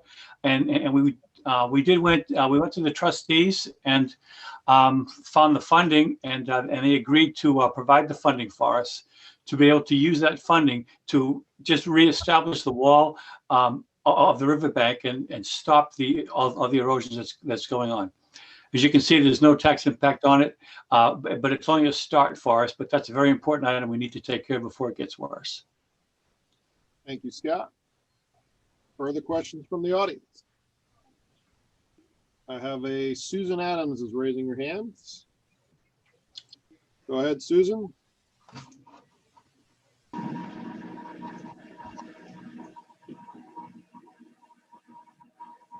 Susan, are you there? Okay, now, are we set? Yeah, we can hear you. Go Okay, ahead. thank you. We have a serious safety issue at the park, and it requires immediate attention.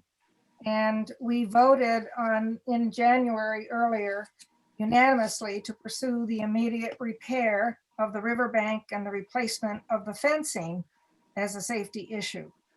And to accomplish this, we are asking the Board of Selectmen to recommend the release of the funds from the LA Cogswell Trust for a shoreland permit, the engineering costs involved with obtaining this permit, and the work to be done. I do have information that Joe can put up on the screen. So this is also an agenda item. Okay, do you want me to wait for that? It depends on how the board wants to proceed with it, but this was an agenda item because the board hasn't made any recommendation yet on it. So I do have it on the agenda for tonight. Okay, it's up to them. But I did want to, the total cost of the project is over $9,000. We have not received the letter yet we've met with the trustees of the trust, and they are asking us to come with a written request for funds, which we will do. But they also wanted the Board of Trustees to authorize our going to meet with them. So we need to do those two things. Just so the board's aware, the reason the $8,700 is in there is because that's the amount that they have in this trust. Right. So that's the reason we use this number for this specific warrant article.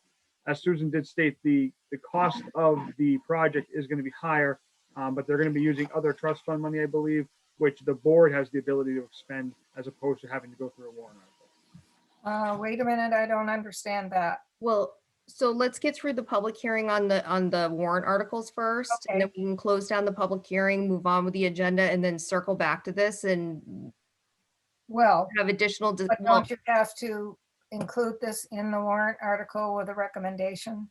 Well, we need to get through the public hearing first. Okay, but isn't this part of the public hearing? It is. It is part of the public hearing, and there's a presentation after this, correct? That's on the agenda. Correct. is there anything else you would need to know from me at this point in order to make a recommendation? Not right now. Okay, Thank you. Okay, that concludes the warrant articles. We will now return to the operating budget. Are there any Scrolling up audience- right now. What's that? I'm scrolling up right now to grab it. Hold on. Do we have any comments regarding the operating budget? Anybody from the audience wishes to address the board? Tia, can you shrink that maybe a little bit to Okay. everybody? Yeah, go ahead, a little more. So try and get it all on one page if we can. It goes 2 pages. Yeah, Don't make it too small. Oh, No. Yeah. that's, okay. All right, is there any members of the audience who wish to address the operating budget as presented? Have Tia's slide up. You do have a hand up, Okay. Mr. Marco? Go ahead, Bill, you have the floor.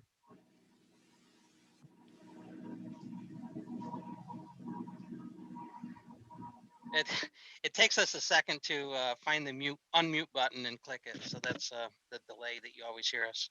No from worries. us. Anyways, I think there's been a lot of confusion over the vote you took with the last meeting regarding 14-some thousand dollars for beautification. And you moved it somewhere else, I think. This was in the operating budget, right? Yeah. Okay. Yeah. So There was a lot of confusion and the newspapers reported that you zeroed it out. Can somebody please explain what happened? So I think there was confusion on the way the motion was worded. Some people who voted no, it's come to my attention, were voting yes, they wanted to chop it. So after we get done the public hearing, we're going to circle back and propose some additional cuts, but go through some of the cuts that were proposed the last time where confusion has been indicated to try to get those clarified. That makes sense. Okay, as long as you get as long as we understand what happened and was that the intent of the board to make that happen. I don't know if now is the time to do that or not. No, well, we're going to go through the public hearing first, but right now, at the last meeting, and Joe has played back the tape again, because I was one of those people who was confused. I thought it had been cut too. It has not been cut. So it is still sitting here in the operational budget right now. Then I'm really As a member of the public, I would say, please cut that. Okay. Trust me, we're going to circle back and have those conversations. Thank you, Bill. Anything else, Bill, while you're here? That's all I got on the top of my head right here now. Thanks. Thank you very much. I see Heidi has her hand raised. Go ahead, Heidi, you have the floor. Clarification on that point. I'm on the beautification committee and I walked away from that meeting feeling it was cut. And to Bill's answer, that 14,000, number one, was like a wish list just to paint a picture. It really wasn't an intention to think that amount of funds was coming through this year. Additionally, in the beautification request of 14,000 and in Kristen's budget at the transfer station were the bark mulch and the flowers that the beautification committee distributed last year. Whichever budget got it, the other one was going to take it out of. But what the beautification committee came back and asked for was not the 14,000, but 2,500 in addition to the bark mulch and the flowers, and to leave it in the town budget, not in the beautification committee. That is exactly how I understood the vote went down. But I did listen to the tape, and I do think that you were all confused because when we went back and listened to it, you actually passed it. So, okay, there needs to be a correction. Thank you. It was a 3-2 vote. Thank you, Heidi. I have a question about white birch because I know that there was great controversy about cutting them or not cutting them. And I understand they thought they drew their funds this year, but they didn't yet. Do we have any line item of where that money goes and what it was spent on? I know that they had a cut in their services this year to the senior. I assume that's what we kind of fund is the senior program over there. I don't think there's any kids field trips or anything. They used to do some summer projects and things. I don't think those have been happening. So do we know what that money goes toward and how it was spent last year? Or do they just bill the town quarterly and get that quarterly amount? Sure. So we have a number of hands up. We'll go for Joe first, then to Mr. McMurphy, and I believe there's a second raised after that. So Joe, go ahead. Sure, I was just gonna let the board know again, this is actually an agenda item for tonight for the 2020 bills that have come in through the town. So I've already spoken to Mr. McMurphy, and I don't know if he wants to address the board now or how the board, what the board's pleasure is on this. But Mr. McMurphy is gonna kind of give a detailing of those invoices, I believe, and kind of where they are at, just so the board's aware of it. Okay. Mr. Chairman, can we yeah. get through the public hearing and then circle back with the agenda?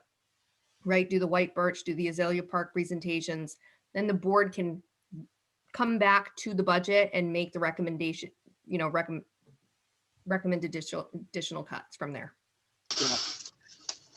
Mark, are you okay to hold your powder, so to speak, and wait for the agenda item, or would you like to address it?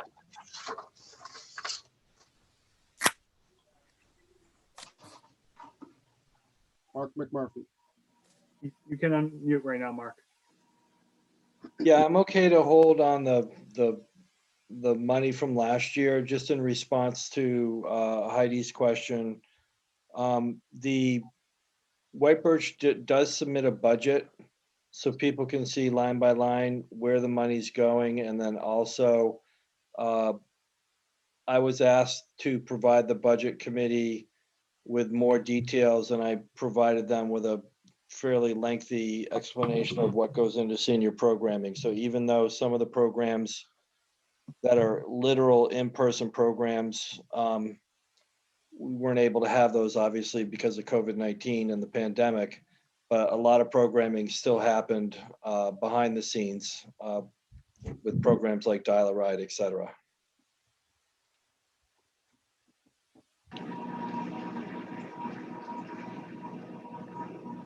All right, thank you, Mark. Further questions on the operating budget? Joe or Tia, do you see any conversation out there? I do not. No, sir. Okay. Going once, going twice. Okay, we will now close the public comment period of the operating budget and warrant articles for the 2021 budget.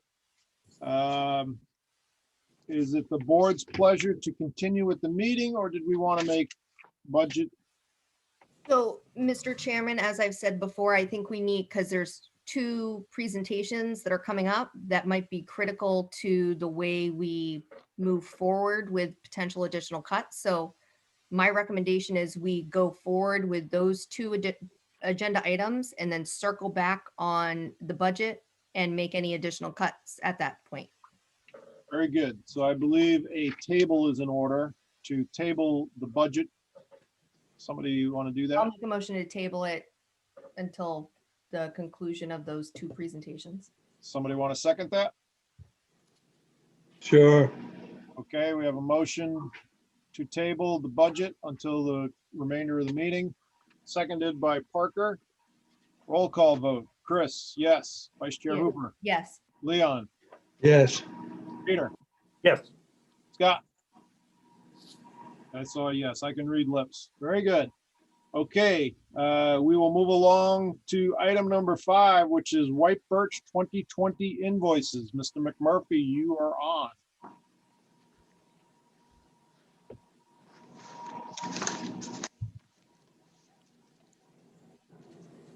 My apologies. Every once in a while, my stream is dropping, so I apologize for that. When Tia brought up at the last meeting that we had not requested money, that really surprised me because the records that I see on a regular basis are a monthly invoice our monthly financials, and I look for that every month. And it wouldn't show up on my financials unless we invoiced, meaning with accounting, it'll show up on the profit and loss statement as an invoice to the town, and on the balance sheet, it shows up as a receivable. So that night, right after I heard that, I wrote an email to our bookkeeper. One of the ways that one of the things we've done to save money is gone to an outside bookkeeper. And the bookkeeper sent me the invoices that he said that he sent to the town. This would have been in the fall. But also I copied Russ and Joe on all that correspondence. And Russ had said in his email reply that he'd never seen the invoices. So at this stage of the game, and I implicitly trust Russ, and I also trust our bookkeeper, 2 invoices, quarterly invoices, did not get to the town to be paid, but on my financial statements, they were showing as being invoiced. So that's where things stand right now. And I wrote that up to Joe and sent the copies of the invoices, and asked if it could be discussed at this meeting to see if, because the books aren't closed, that money could be expended to White Birch.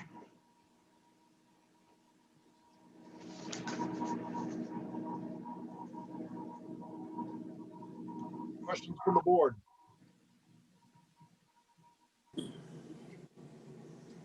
I have no problem sending it back to them if we owe it to them. Same here. Just Russ, can you take it out of 2020? Yes, we can, Leon. Okay. All right. Tia, did you have any further questions for White Birch? I just want to make sure that this situation doesn't happen again. So I don't know if there's a way we can, or White Birch can follow up after they issue those invoices, because, you know, we're into February, our books are supposed to close December 31st.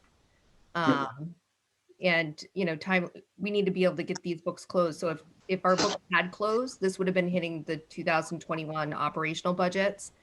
And that would have been an unexpected expense. So we need to be careful. Yeah, I agree with you, Tia, and believe me, it'll be on a quarterly reminder on my Outlook to double check that. All right. Peter? Yes, what Mark just said is what we used to do. We used to give them a quarterly check, if I remember correctly. What is the exact amount we're talking here for last year? 60?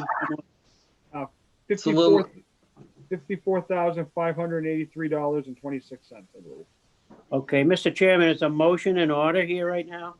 Yes.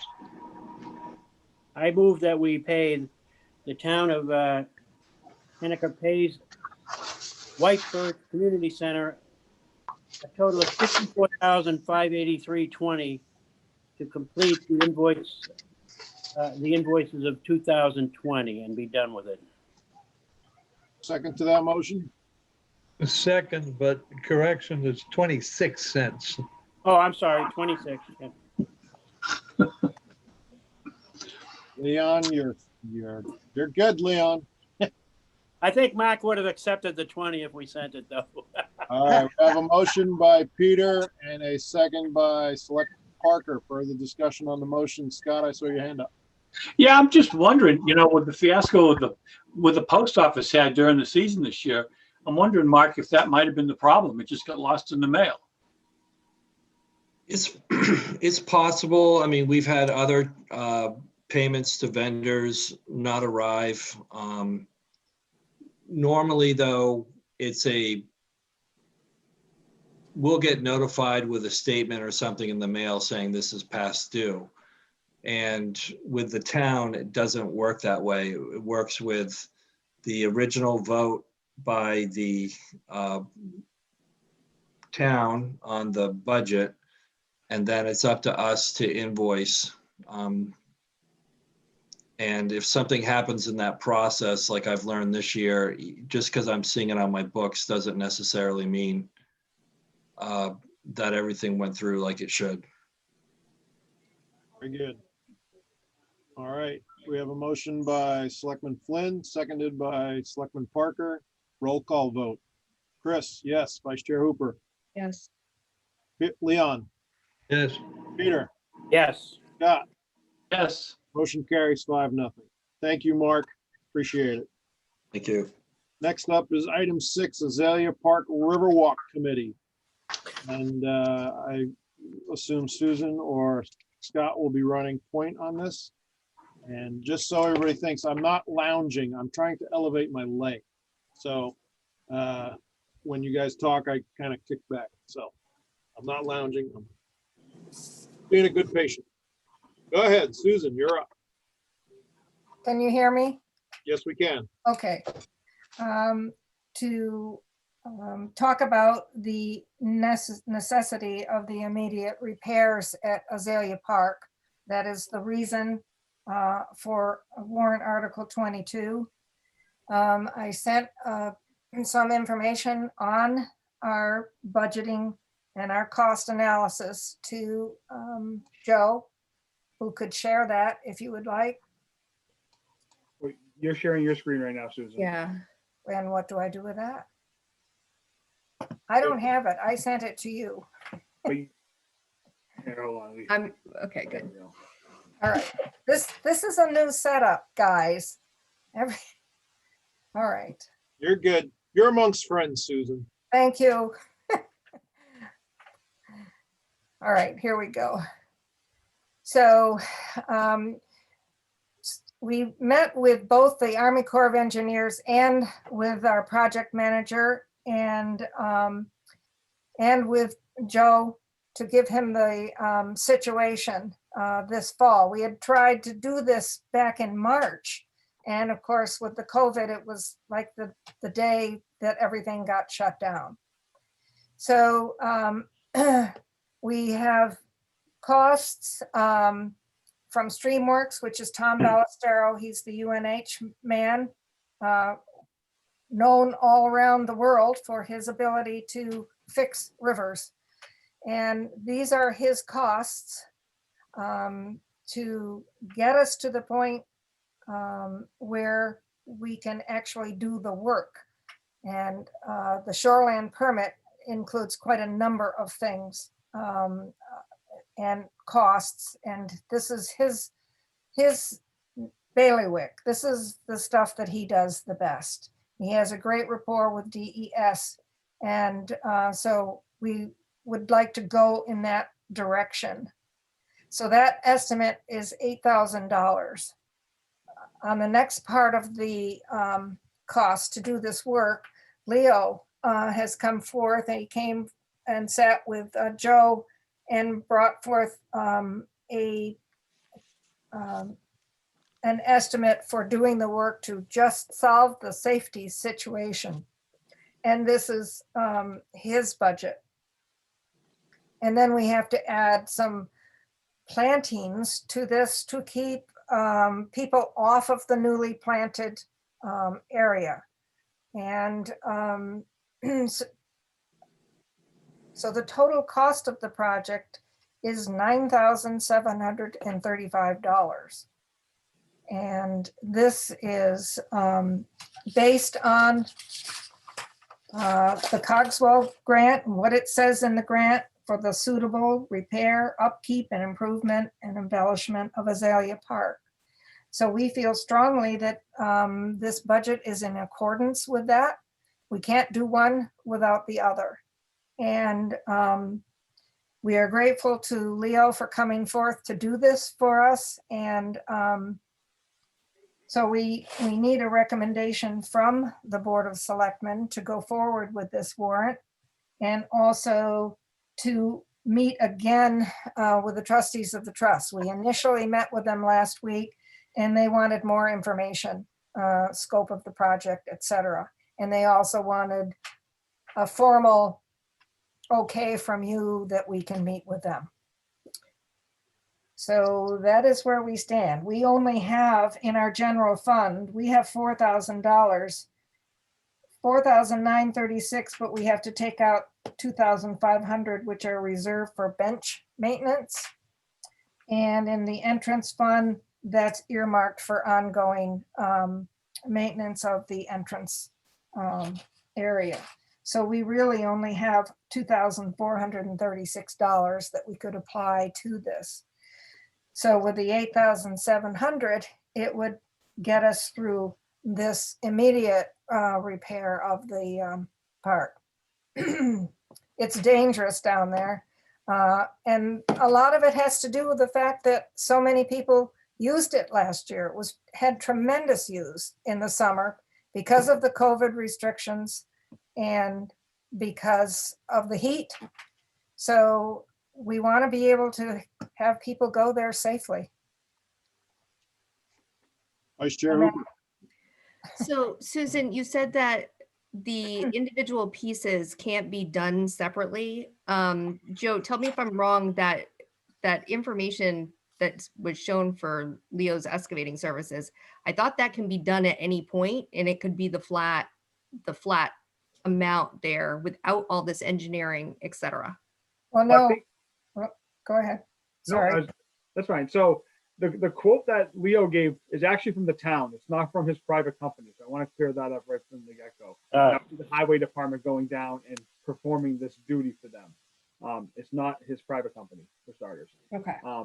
The second piece, that's what he quoted doing it, but there is going to be some, I can't speak to all the engineering, but we do have to go through permitting in order, because we're on the shoreline.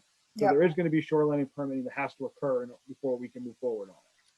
And we want to keep it relative to the overall plan that we have looked at and the overall permitting and discussions we've already had with DES. We want to make sure that we're keeping in line with that. Isn't it usually the flip where 90% of the hard work is the machine time and 10% is engineering? Well, this is an excellent price.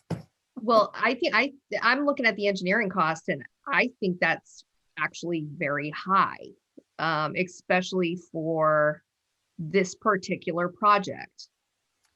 Well, there's quite a bit involved in this project.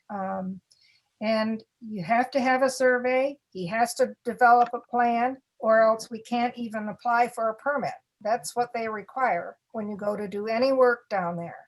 You have to have, actually Scott can probably answer that because he was the one that did our permit in the past. But you have to have pre-existing conditions, you have to have photos, you have to have all of this that I listed, and I listed it specifically so you could see, because it does seem like a lot of money, but these are actual time-consuming things that have to be done. That's the story of our life in Azalea Park. Agree with what we do, and we will agree if they see some real data in front of them. That's how it works. Yep. That's why it took so many years just to get the money back from us when we did the park originally. Yeah. They want what they want, and that's how it works. Scott, don't they already have a survey of the park? Actually, we have to do another one for the invasive species. But the survey of this is in a new spot. It's where the work is happening. It's where the erosion's happening. It's where the fence was. None of that was on any of their report. The initial one was actually just the entrance up there with the rain garden up in the parking lot. That work really never did come down there, but the shoreline protection stuff needed it because it's within that 250-foot boundary. Right, and We've never studied this. I failed to mention that the fence was a huge problem for us, and that is the reason that the erosion got so bad this summer. And we have the fence because of the restitution of the perpetrators. I don't know what you want to call them, but it's sitting at the park department, and she can't put it in because there's nothing to put it into. It's so badly eroded. So does the existing conditions prevent the highway department from going down there and just stabilizing the situation for the $1,400? Without It's permit, within the shoreline. We need the permit. anything you do, you have to have a permit.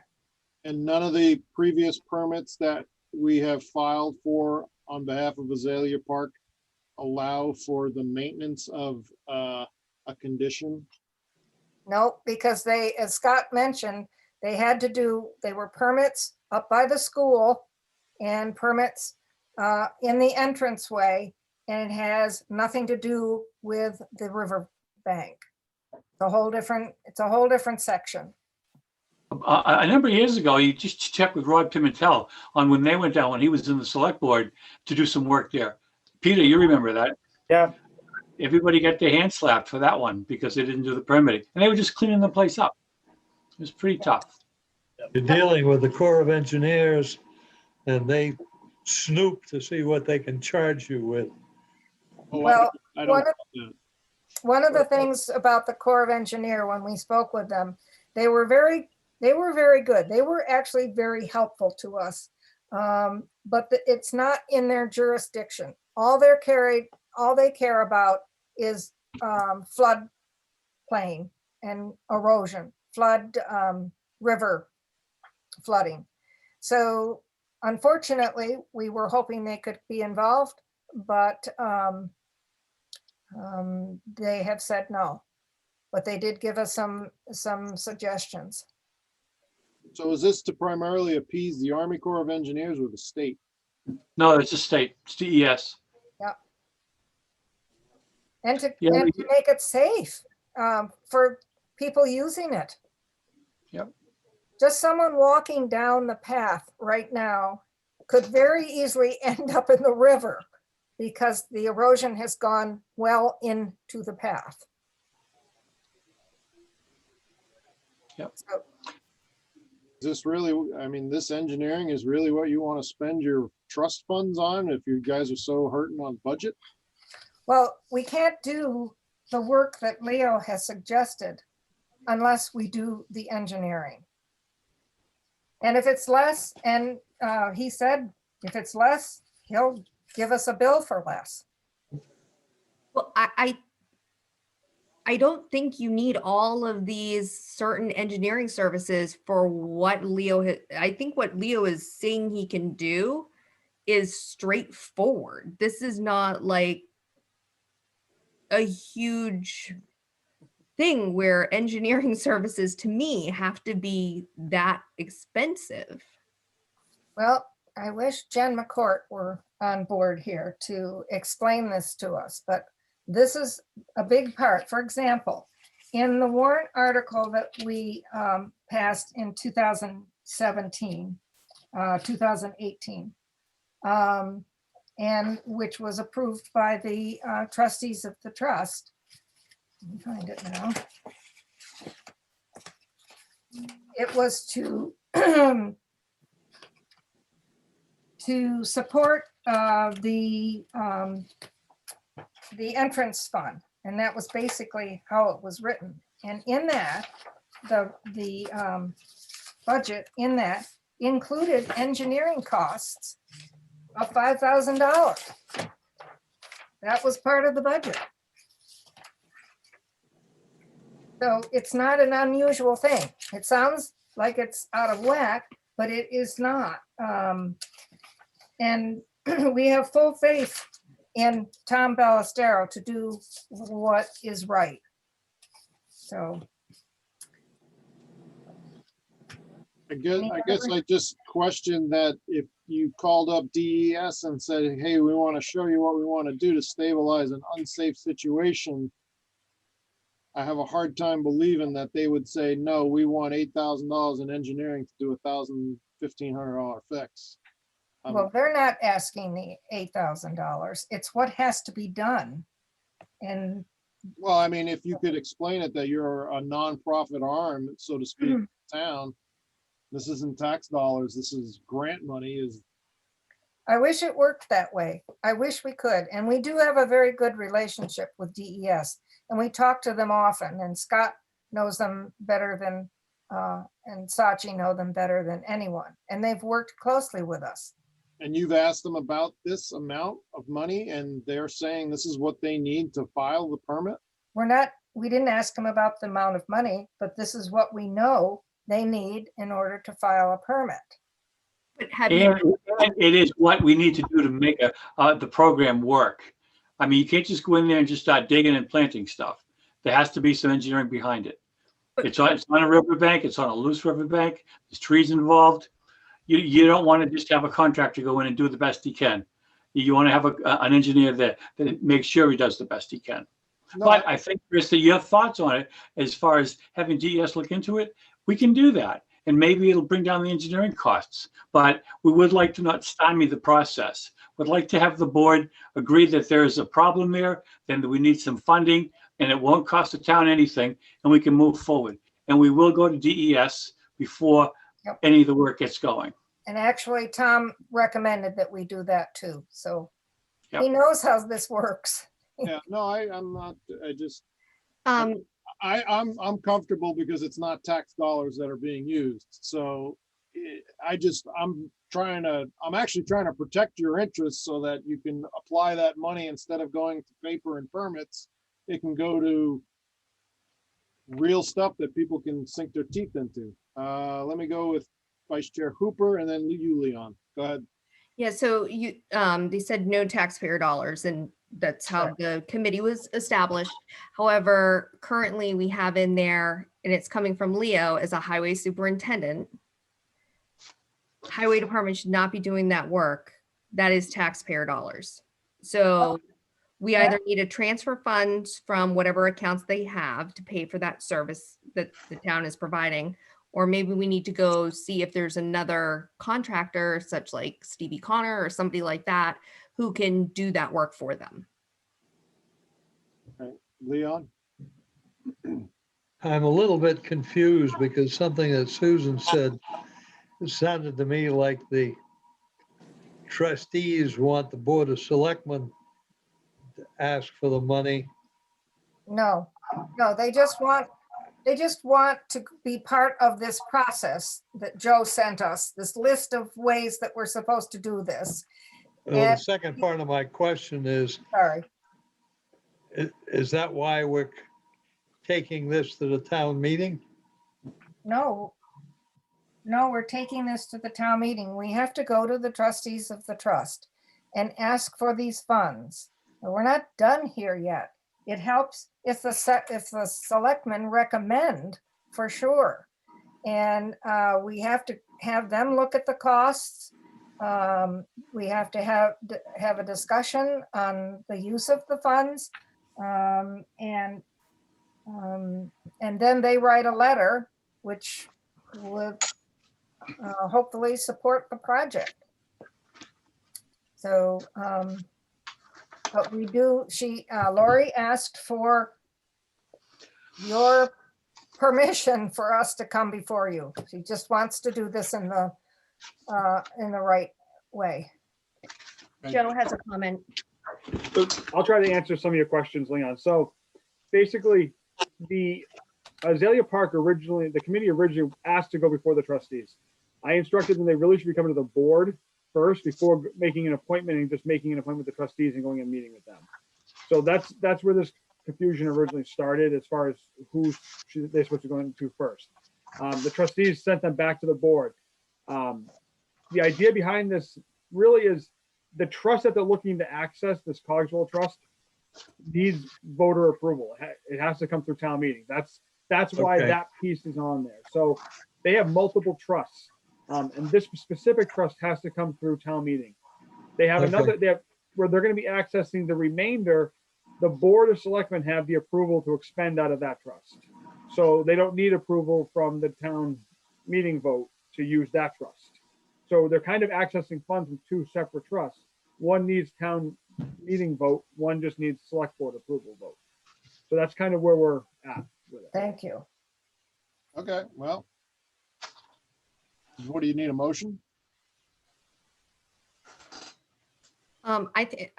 I don't think we really do need a like, we've got the warrant article on the books, right? And then everything will have to be determined after the town meeting, correct?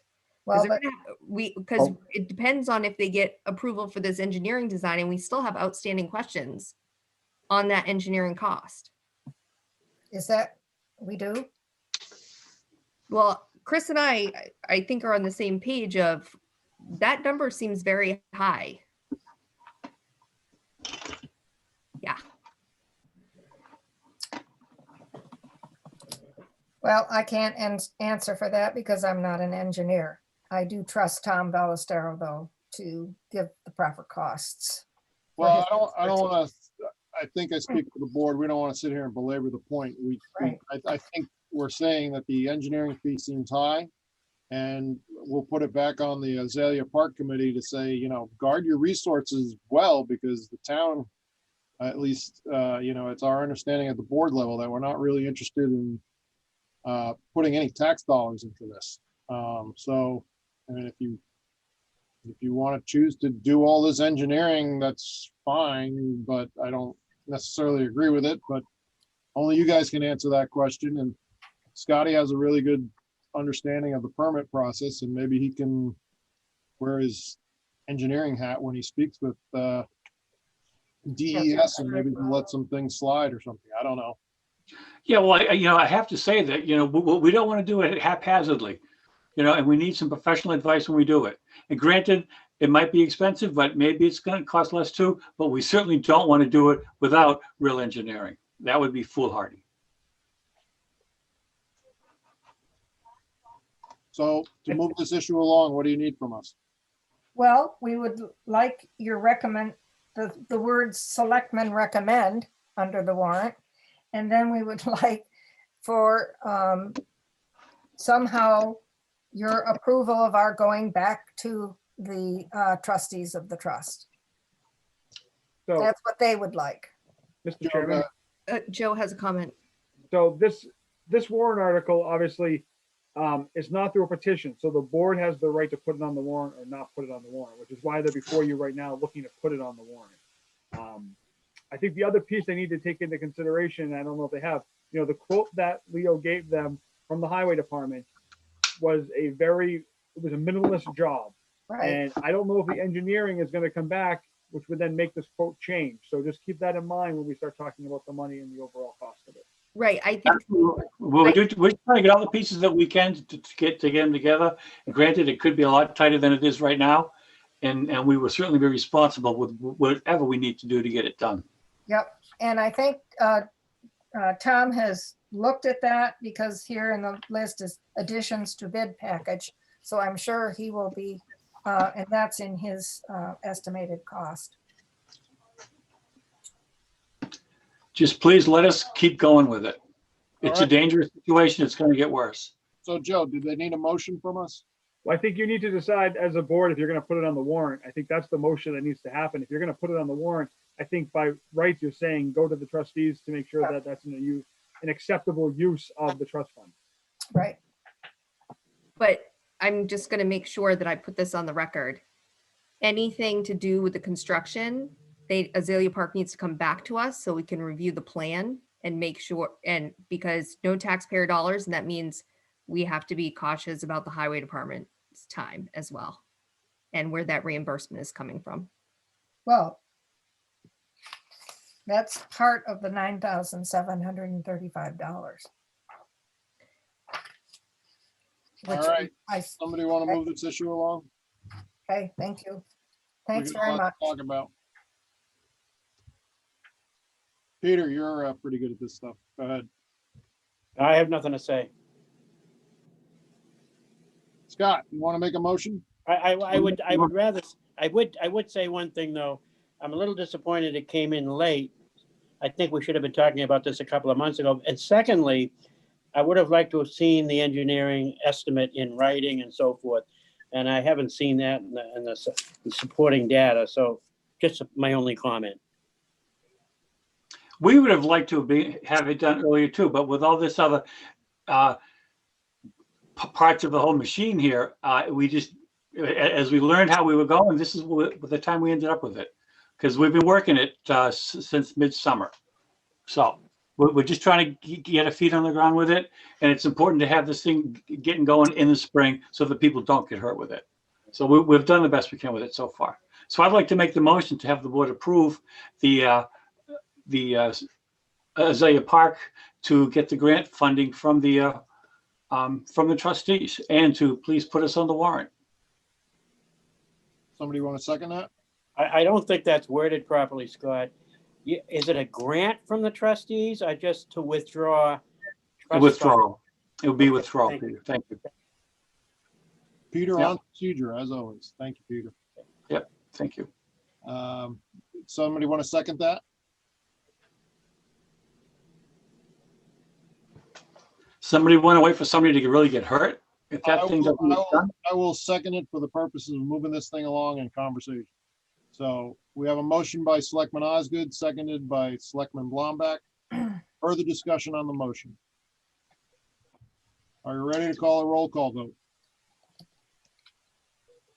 I am pained by this one, but I understand that no tax dollars are being used, so I will vote yes. Vice Chair Hooper, I'm gonna vote no. very good. Selectman Parker, I have the same indigestion you do.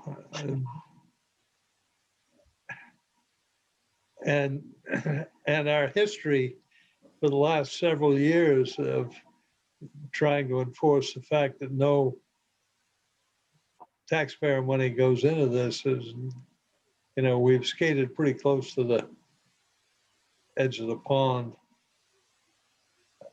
I guess at this point, I'll vote for it and let the taxpayers decide whether or not they want to do it. okay?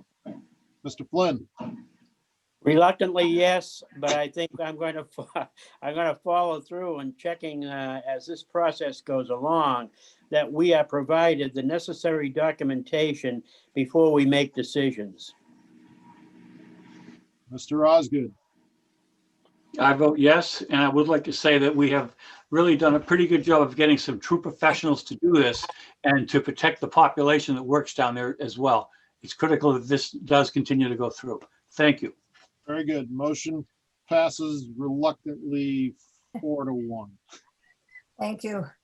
All right, good luck, guys. I sure hope you don't waste all that money on engineering, but. Thank you, everybody. Thank you very much. Thank you, Scott. Thank you, Susan. All right, I would think a cup of coffee with DES would go a long way. Where are we at? We need to Item circle 7. back. Yeah, we need to circle back on the warrant articles too, just as a reminder, Chris. No, I got it. Item 7, appointment executive assistant office manager. Joe. So the board has met, and I'd like to give an offer of employment to Wendy Baker of Hillsborough for the full-time position of executive assistant / office manager for the town of Henniker. Looking to bring her in at a labor grade 13, step 5B on the town of Henniker wage schedule.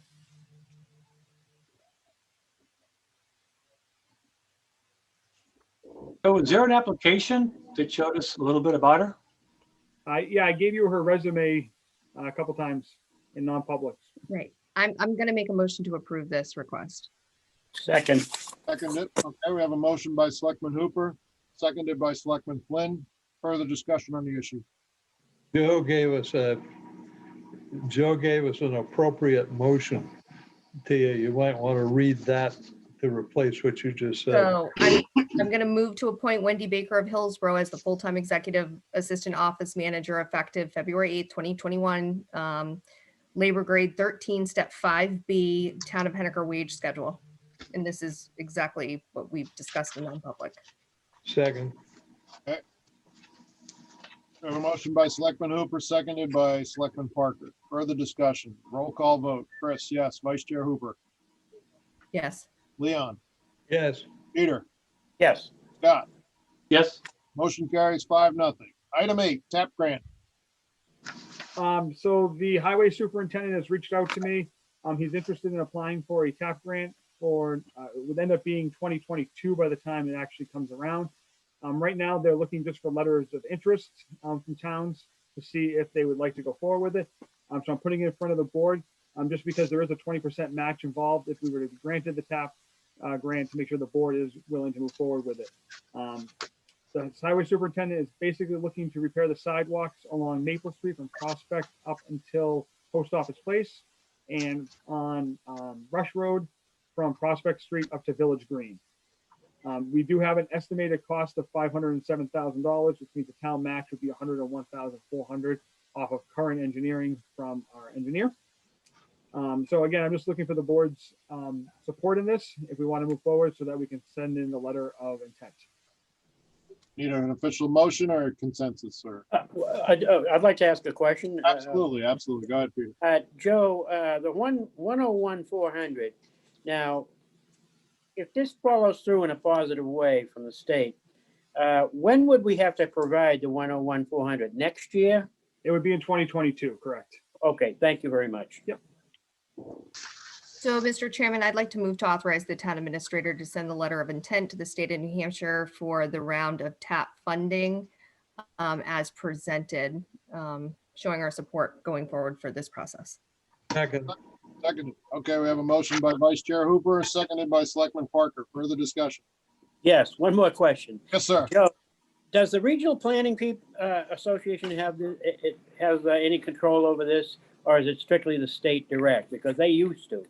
This is now just through the state's DOT, and it's federal funds that they're allocating for it. Okay, thank you. Yep. All right. Roll call vote. Ready? Vice Chair. Sorry, guys. You've been demoted. Good. Yes. Vice Chair Hooper. Yes. Leon. Yes. Peter. Yes. Scott. Yes. Motion carries 5-0. Thank you very much. Item 9, Town Administrator Report. So I'm going to go real quick for you guys. Just as of January 27th, we had 15 active cases of COVID, which is 0.31% of the population. We had 14 new cases in the past 14 days for a total cumulative case count of 153, which is 3.16% of the population. Just an update on the Craney Hill Communications Tower. We did submit the grant through New Hampshire Homeland Security in the amount of $311,000. This is for the construction of the tower, for the building, for the generator, for the fence, the entire process. So we hopefully will granted that. We'll find out. I guess it's a pretty competitive grant. So we'll just have to wait and see. I just want to remind anybody who's out there who hasn't submitted their paperwork for town report, we're in the final week when we really need to wrap this up. So if any committees or departments haven't done it to us, please do so. And then Russ already alluded to this, but we did receive our first distribution for the 2021 Highway Block Grant, and the amount was $33,857. Very good. Anything else? That's it. All right. We'll finish selectmen reports, and then we'll cycle back to budget. Nothing to report. Tia.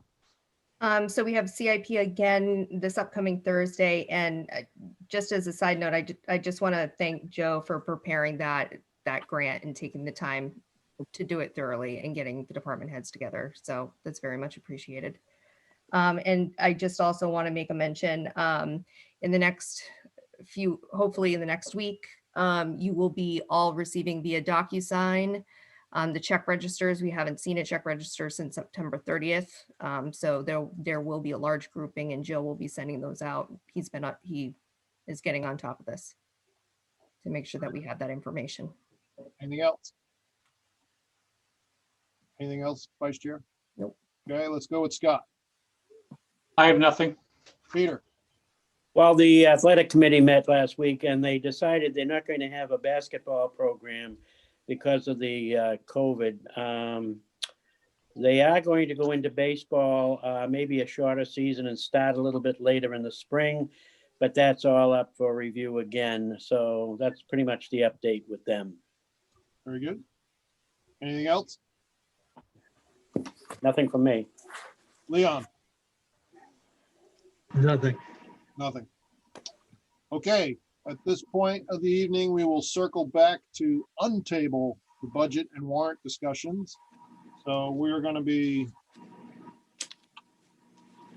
back to the warrants and operating budgets. So So any if- other additional? Yeah, so if we can start with the operating budget, Chris, so I would like to once again make the motion that we cut the beautification committee's $14,915 from that. I'll second that. Is there any further discussion on that? Did you want to clarify that the 2,500 was added back into transfer station? So we have the original amount last year that was requested was that was in that line, I believe was $4,000. Apparently Kristen's put trash cans in that line. So we will have to increase the transfer station line, but I believe there will be additional savings elsewhere where that money can come out of. All right, we have a motion by Vice Chair Hooper, seconded by Chris. Further discussion? Ready to call the roll call vote? Chris, yes. Vice Chair Hooper, Yes. Leon, Yes, Peter, Yes. Mr. Osgood. Yes, Motion carries 5-0. Yeah, and Miss, That clears up that housekeeping issue. yep. So Mr. Chairman, I also want to circle back to the Red Cross. And I'm going to remake the motion that we cut $1,000 from this year's request. I will second that motion. Further discussion on the motion? well, we discussed it last time and we thought there was some real good to it, and it's a little bit of money for a lot of things that they benefit. So I would say that we keep it the way it is. Further discussion on the motion? Well, we've chopped our services, some of our services and funds. And I think we need to start focusing on funding our community, our operations before we fund anything else at this point. Well, I think the Red Cross actually helps people, not operations and roads. I think it's important to let them know that we appreciate what they can do and that they do help us when it's necessary. Further discussion on the motion? I can only tell you right now that I do agree with Scott, and I gave that speech last week, so you know where I'm going to go with this one. Okay, Leon, you had your hand up? no, While I agree with the first aid, American Red Cross does a lot of good. I do take what the CEO makes of that company is, or of that organization, is a little bit stomach churning. So, ready to call the roll call vote. So to be clear, a yes vote is to cut. Correct. No vote is to keep intact. So we will do roll call vote if there's no further discussion. Chris, yes. Vice Chair, Yeah, Hooper, yes. yes. Mr. Parker, yes, Peter Flynn, No, Scott Osgood. No, Motion passes 3-2. So, Mr. Chairman, I'm also going to throw back out there a cut to White Birch in the amount of $20,000. A second to that motion.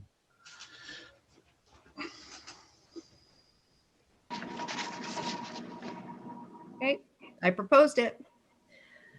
Moving on. Not seeing a second, the motion dies. Yep, moving on. I am going to make a motion that we hold off on longevity pay.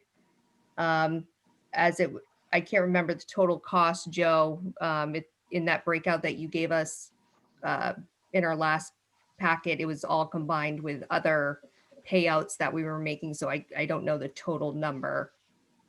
I think That we're Russ, supposed to- Russ might have that. I believe it was around 21,000, but I'm not 100% sure. So I just want him to confirm where we're actually at. Dick, obviously. Russ, do you happen to have that number?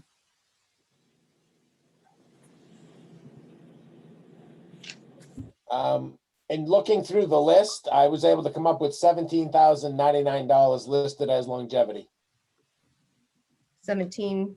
099. And what is the police department's longevity in there? Hold on a second.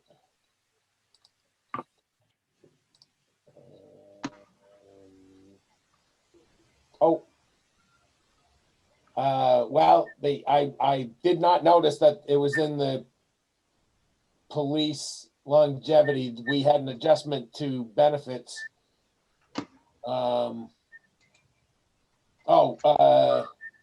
It was all, the police one was all in that article, which removed the vehicle and the buyout and the like. So I don't have that total. I'll have to see if I can find the original email I got. Fine. While Russ is looking that up. Yeah, Tia, what's your rationale for that? I mean, is it the money or is it So, you think that they shouldn't get? so in our current, how do I want to say it, performance pay schedule, we're kind of already giving them longevity pay with this, the way the system is set up. You know, Joe's starting to look at our performance management plan, and we really need to move towards a different system, at which time we can revisit it. But at this time, our current pay schedule has the longevity already built in. And when, you know, if you already look at our total operations or the total amount of our budget that we're putting forward, I think we can cut this one out. We put through a lot of different packages to retain employees and that and so forth, but I think right now we can hold back on this. Well, we had a real long presentation by Joe one night, a month or two ago, and when we were meeting live, and I thought he did a wonderful job presenting that, and I thought we were in a position to support that. Didn't we take votes on that at the time? But I really feel that we should, and the whole point of it was retention of employees. And this was just another thing that a lot of other towns do. It's not based on anything to do with performance evaluations. It's solely based on time and service. So I really do not support that cut. Further questions?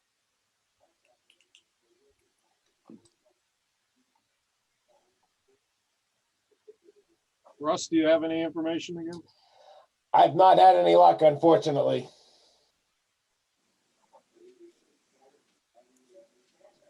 Okay. I would need to see the complete picture again. Joe, do you have numbers? I'm looking for them. Joe, feel free to chime in on this subject as well. Yeah.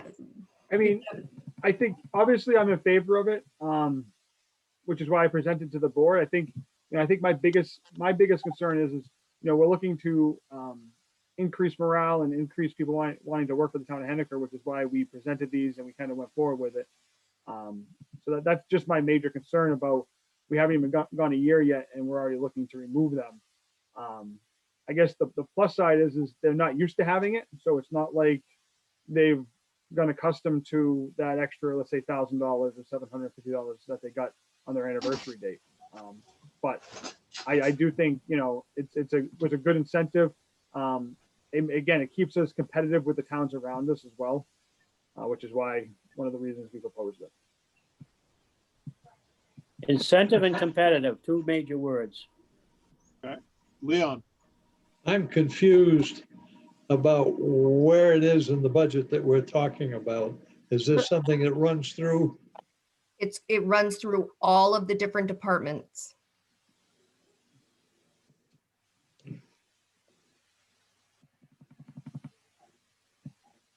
Further question? Well, I think too that, it shows loyalty from the employer to the employee.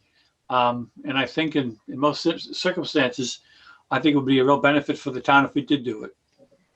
Well, so from my understanding from a couple of employees, they'd rather see a payout on vacation time than, or given that option, than have this. So I wouldn't, because vacation time is supposed to do something that helps you with your everyday life, not your job. But this kind of benefit for them shows them that the city appreciates them. And to use your vacation for something else, I think is really a mistake that anybody would really suffer from. And to say you talked to a couple of employees, I don't think cuts it for me. If you had a gathering of all 28 employees, and took a vote on it, that would mean something. But to say you talked to a couple employees, Oh, I don't even mean employees in Hennecker. I mean employees that I've dealt with in the you're talking past. about Tia, what she said, Oh, Tia, I'm sorry. with all due respect, obviously. Yeah.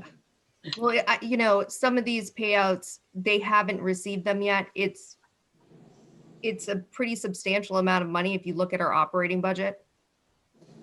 So I think this is an area we can cut. Yeah.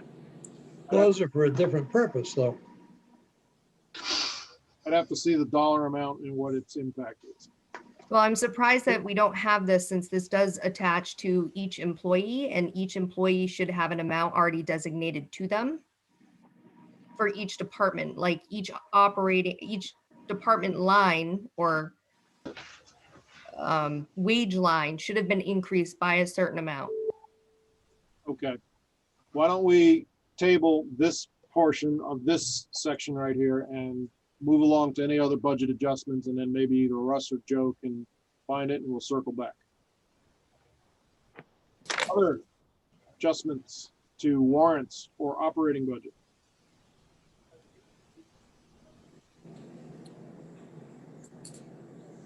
This is starting to sound like a White House briefing with circling back. It's like negative growth, Leon.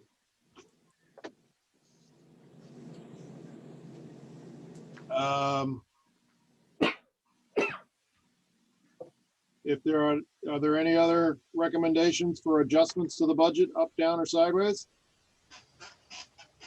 I'm afraid we have incomplete information for one of the recommendations, so I believe it would be premature to vote. Any other adjustments?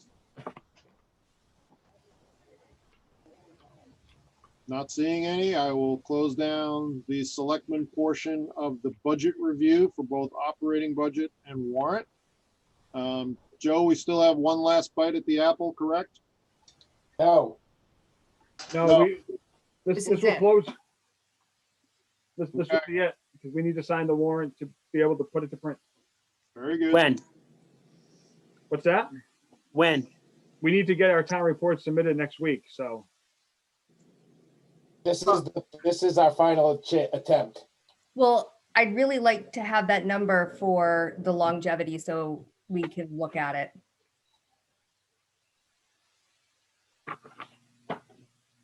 I've gone through the memo. There was some math that was run on a sheet, and that's what I'm looking for now. I can't find that sheet.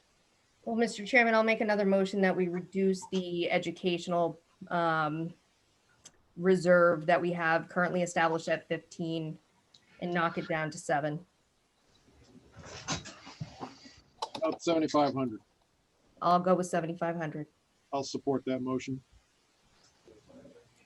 What was that again? The This was the Educational reimbursement. Educational reimbursement. is that in lieu of the other motion you made? No, the other motion, we still need numbers on. Oh, because we were just about ready to close the portion of this. Seems like you just come up with that, so that's why I wondered. Okay.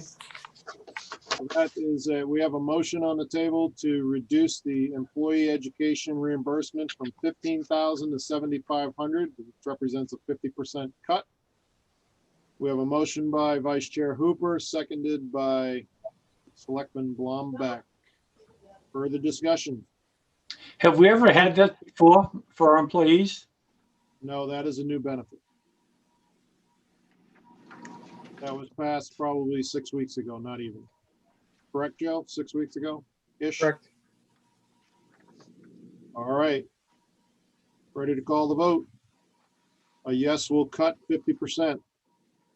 Chris Blombeck, yes. Tia Hooper, Yes. Leon Parker, Yes. Peter Flynn, No. Scott Osgood. I'll say yes. It's a new situation. Yep. Motion Yeah. carries 4-1. Very good. So I have some of the breakouts on that longevity. I found a little bit. Sure. You want to, So, Tia, are you looking for it by department? What do you, just so I can get an idea of what you want? If you can go down by department, that'd be great. Sure. So the police department is $7,375. The highway department is $2,000. The transfer station is $1,250, How much for that transfer? $1,250. Wastewater is $1,750. Town offices is $3,000. Tax collector, town clerk is $2,000. And fire department is $875. But that's a figure as of this point in time, but the practice that will change. That is, as over as time. I mean, that's- as employees stay with the town, that longevity would increase, correct?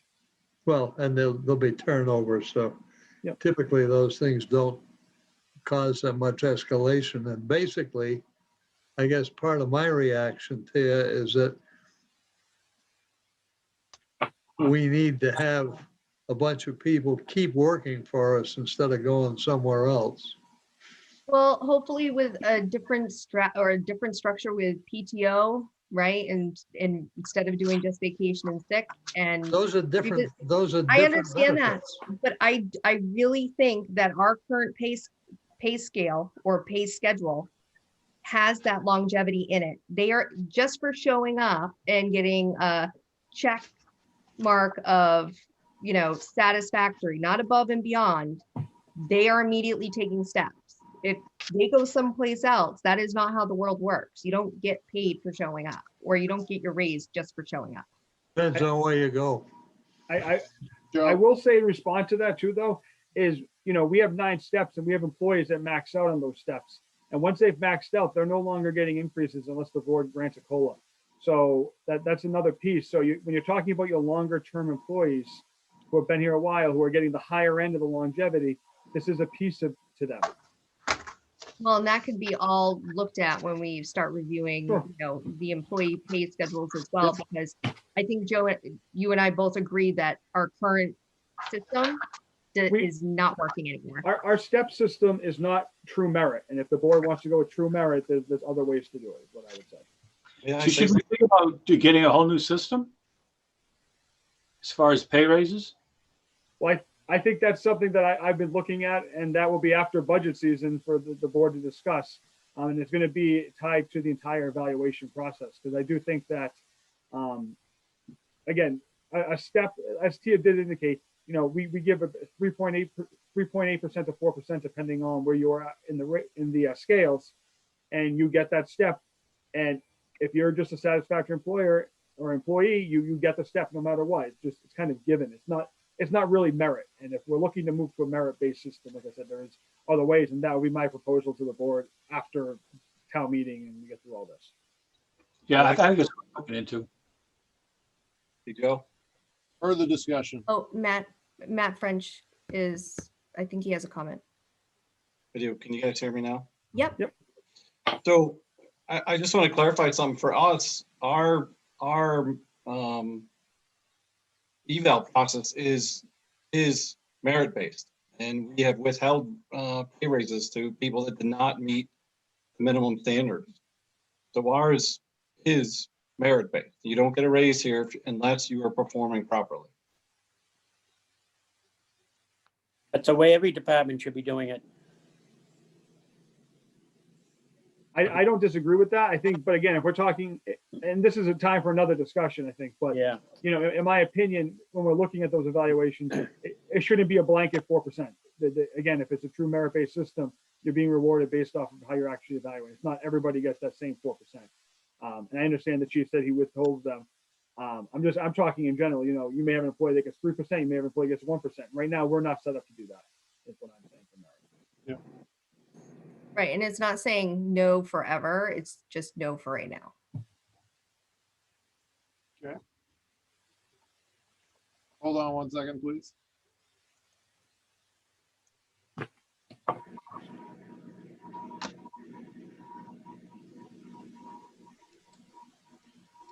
Sorry about that. So where are we at? I think Tia had a motion. What, Tia, you want, just for, we had a lot going on there. We talked about a lot of stuff. Do you want Yeah, to? so I'm gonna make a motion that we cut the longevity pay for this year. And if somebody wants to make an amendment to keep the police department in there, that's fine. What was that again? If Well, somebody, like, I know we've had issues with recruiting the police department spaces or openings, serious issues. So if that is something that's gonna trigger it, but I really think we need to just chop for right now, the longevity pay until we can get other issues worked out. So the total on this, if I do my math correct here, the cocktail napkin mathematics will be, this will be a cut of $17,875. It's 18,250. See, I can't add. It's getting late. 18,250? Yep.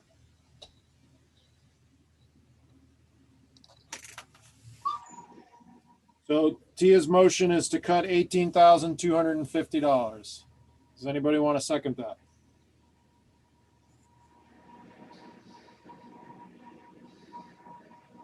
I'll potentially make an amendment to maybe reduce it by 25% or 50%, but keep it intact for everybody. This is a new benefit, so we can crawl, walk, run.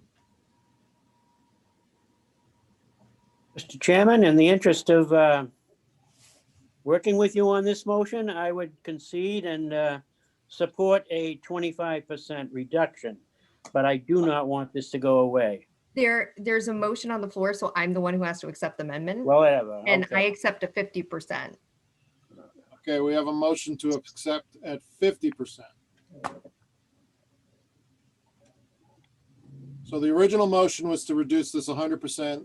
The original motion maker, if you will, has agreed to obtain a 50% reduction. I will second that motion at 50%. Again, this is a new benefit. I believe very strongly in crawl, walk, run. We can maybe revisit this as funds become available in future years and we can ramp it back up. Are we ready to call the roll call vote? Further discussion on this motion? Just a question. Joe, do you understand how to implement a 50% reduction? I think what I would end up doing is whatever their longevity was, they were supposed to get this particular year, it would be a 50% of whatever it was supposed to be. So if someone was scheduled to get $500, they would be getting $250 as opposed to the $500. Again, I'll emphasize it's a new benefit. So further discussion. I am totally against that, and I am for this 25% reduction. Okay. Before we vote, Joe, your input on this?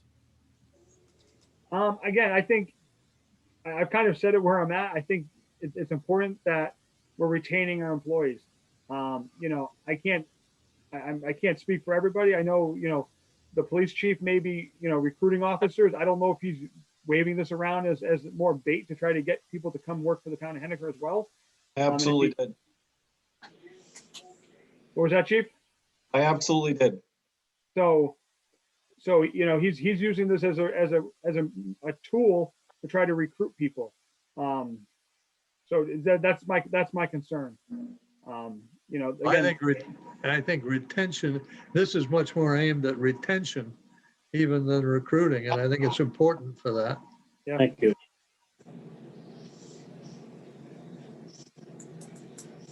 All right. Any further discussion? To clarify, if you vote yes on that, you will reduce the amount by 50%. If you vote no on it, the amendment fails. So roll call vote. We can do another amendment. Chris Blomback, yes. Tia Hooper, Yes. Leon Parker, No, Peter Flynn, No, Scott Osgood. No, Motion fails 2-3. Floor is open. Mr. Chairman, I move that the board approve or recommend the proposed article at 75% of what was requested. So it'd be 75% of 18,250. And I would use your argument is it's a good starting point rather than have it down to 50 or nothing. Okay, is there a second to that motion? Yeah, I have a motion by Selectman Flynn, seconded by Selectman Parker. Further discussion? Roll call vote. Chris, yes. Vice Chair Hooper, Yes, I guess, but this is ridiculous. Like, we should be really cutting this to 50%, if not higher. okay. Selectman Parker, yes. Mr. Flynn, Yes. Mr. Osgood, Yes. motion carries 5-0. Okay. All right. Any other adjustments to warrant operating budgets or any? Mr. Chairman, I'm going to make a motion that we increase the the road expendable trust back up to the 750 and let the voters decide. Okay, What article is that here? that is 6. 6. 1 second, please. Okay. No.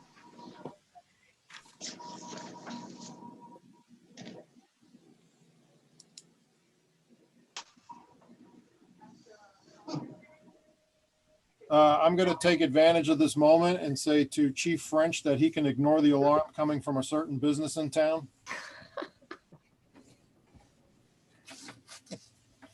Sorry about that. So noted. Could you pass along the word, please? Where were we? So I've made a motion for the road expendable trust to be moved back up to 750 so the voters can decide. Okay, we have a motion on the table to move it from 600,000 to 750,000. Second. We have a second by Selectman Parker. Further discussion on the motion. I just have to say, we need to look at our, at the budget that we're gonna get to these townspeople. And if we don't reel it back, I think there's gonna be some serious backlash. And we may end up losing population here with that. And I think this would be a bad step to do that. We've been through, this is the third year that we've had a go-round on this. The previous 2 years, a couple of you worked hard to reduce it and the townspeople refused. This year, the figure we're asking for is not causing any increase in taxes because it's just a continuation of what we've been doing. It is increasing taxes, taking money. It's just putting more money into the budget. And last year, there were less than 50 people that were there to vote for that. Joe, can you surmise the amount of cuts to the operating budgets that we just imposed? Give us a summary. I can. Okay, Russ, please. 30. Oh, okay, good. I wasn't sure I was on. Hold on. Would you like them individually or are you just looking for totals? Total. Totals, okay. Hold on a second.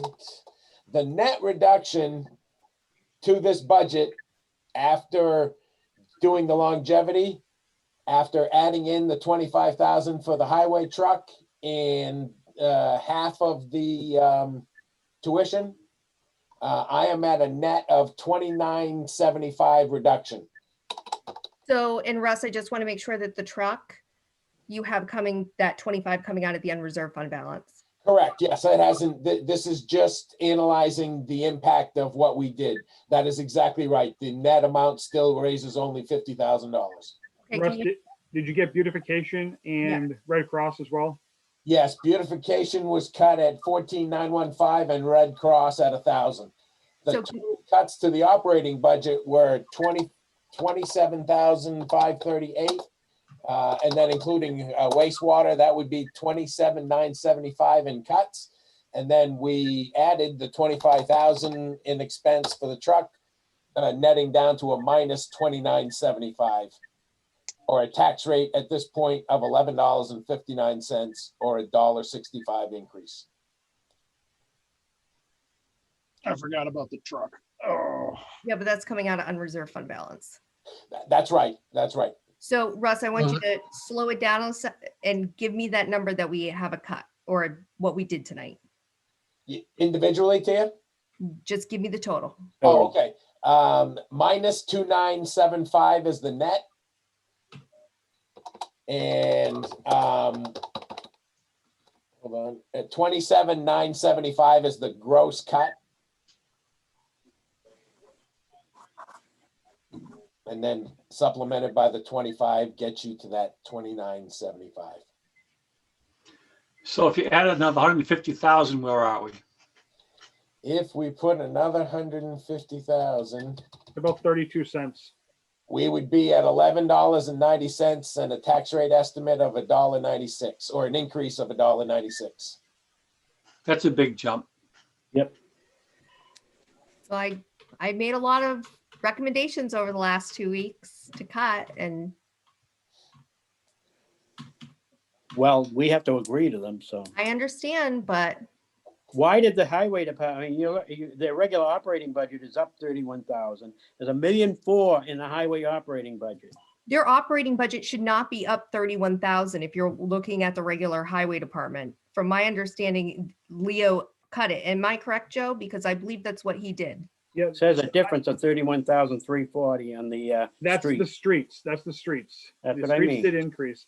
The highway budget, the operating budget decreased by just shy of $5,000. Okay. 4965. Yep. Okay. Further discussion on the motion made by Vice Chair Hooper to restore funding from 600,000 to 750, seconded by Selectman Parker.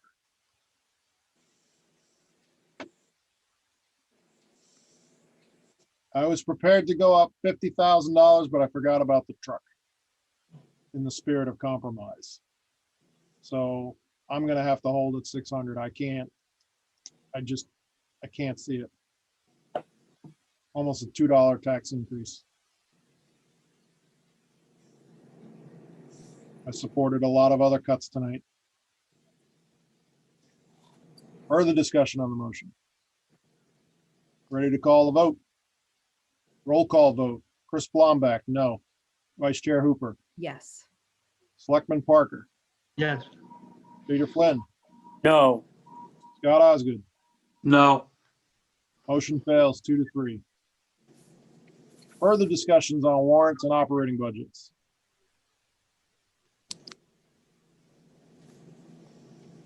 Not seeing any, I will close down the public or the selectmen debate on the budget. Send it along to be blessed, if you will. And that concludes the budgeting portion Mr. of Chair? the meeting. Yes, sir, Joe. Just, is there any renumbering you want done in this warrant before we send it Yeah. to press? Yeah. You want anything moved around? Renumbering? Yeah, because As far as the placement of the articles on the warrant? Is there so any- I don't know how this happens all the time, but why does the library, I understand like with libraries operating budget has, usually follows our operating budget, but why can't it be moved further down in the list? Why not leave it where it is? It gets moved down quite a bit, quite often. I think the reason we put it here at this point right now is because it is the operating budget. It's following our, that's the placement. But again, you guys are the keeper of the warrant, so you can tell us where you want it and we can do it. And if we could, I would like to see some of these warrant articles bundled, so the department head only has to get up to the mic and stay there once, especially in the current environment, they shouldn't begin going back and forth if possible. Okay. I agree. Yeah.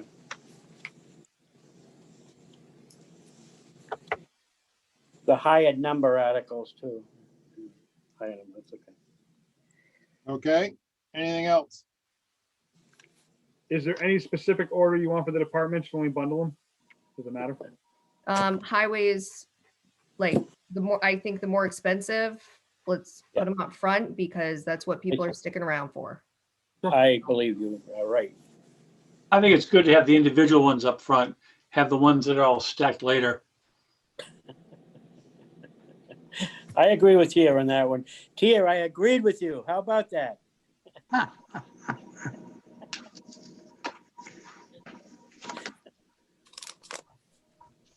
What's the board's pleasure? We good? I'd like to see us keep the ones that are just by themselves up front, because some people might not want to stay there at that meeting, because there are some medical issues going on outside.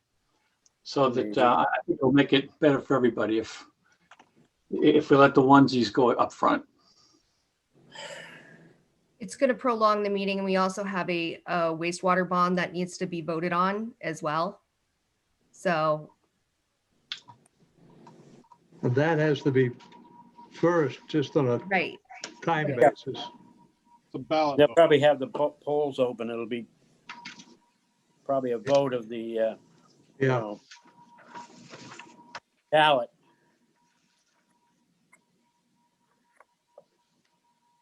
Well, what do you guys want to do? Can't belabor the point here. Let's. Well, I've already What made are- my, I was gonna ask Scott, what articles is it that you're talking about that you want up front? Well, yeah, the library's the first one there, and that's a one-off. And the others, I haven't pulled them out there, but you know, it's a good idea to stack all the ones together. The police, the fire department, the rescue squad, the highways. It's good to do that. But those that are just by themselves, I think, should go first, and I think the whole process will go faster if we do it that way. no, we need to be able to clear out the room, and the large funding ones are going to be the ones that are the most contentious. And I think we need to get those out of the way. So if we can bundle these, so the department head only has to get up once, and then they can go back outside, or wherever they're going to be standing. If the board is good with this for the warrant articles, we will bundle them by department. We'll total them up, and whoever has the highest value will go first, and we'll just work our way down by the cost of the warrants by department. I agree with that. I'm good with that. Works for me. Scott and Tia, you good? Yeah, I'm good. I'm outvoted. I'm outvoted.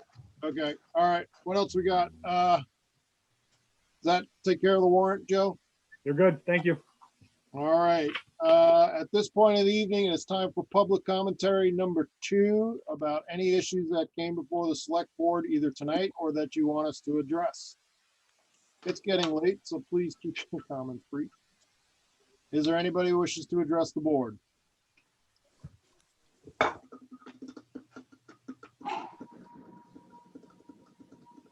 Not seeing anything, I'll close down the public commentary.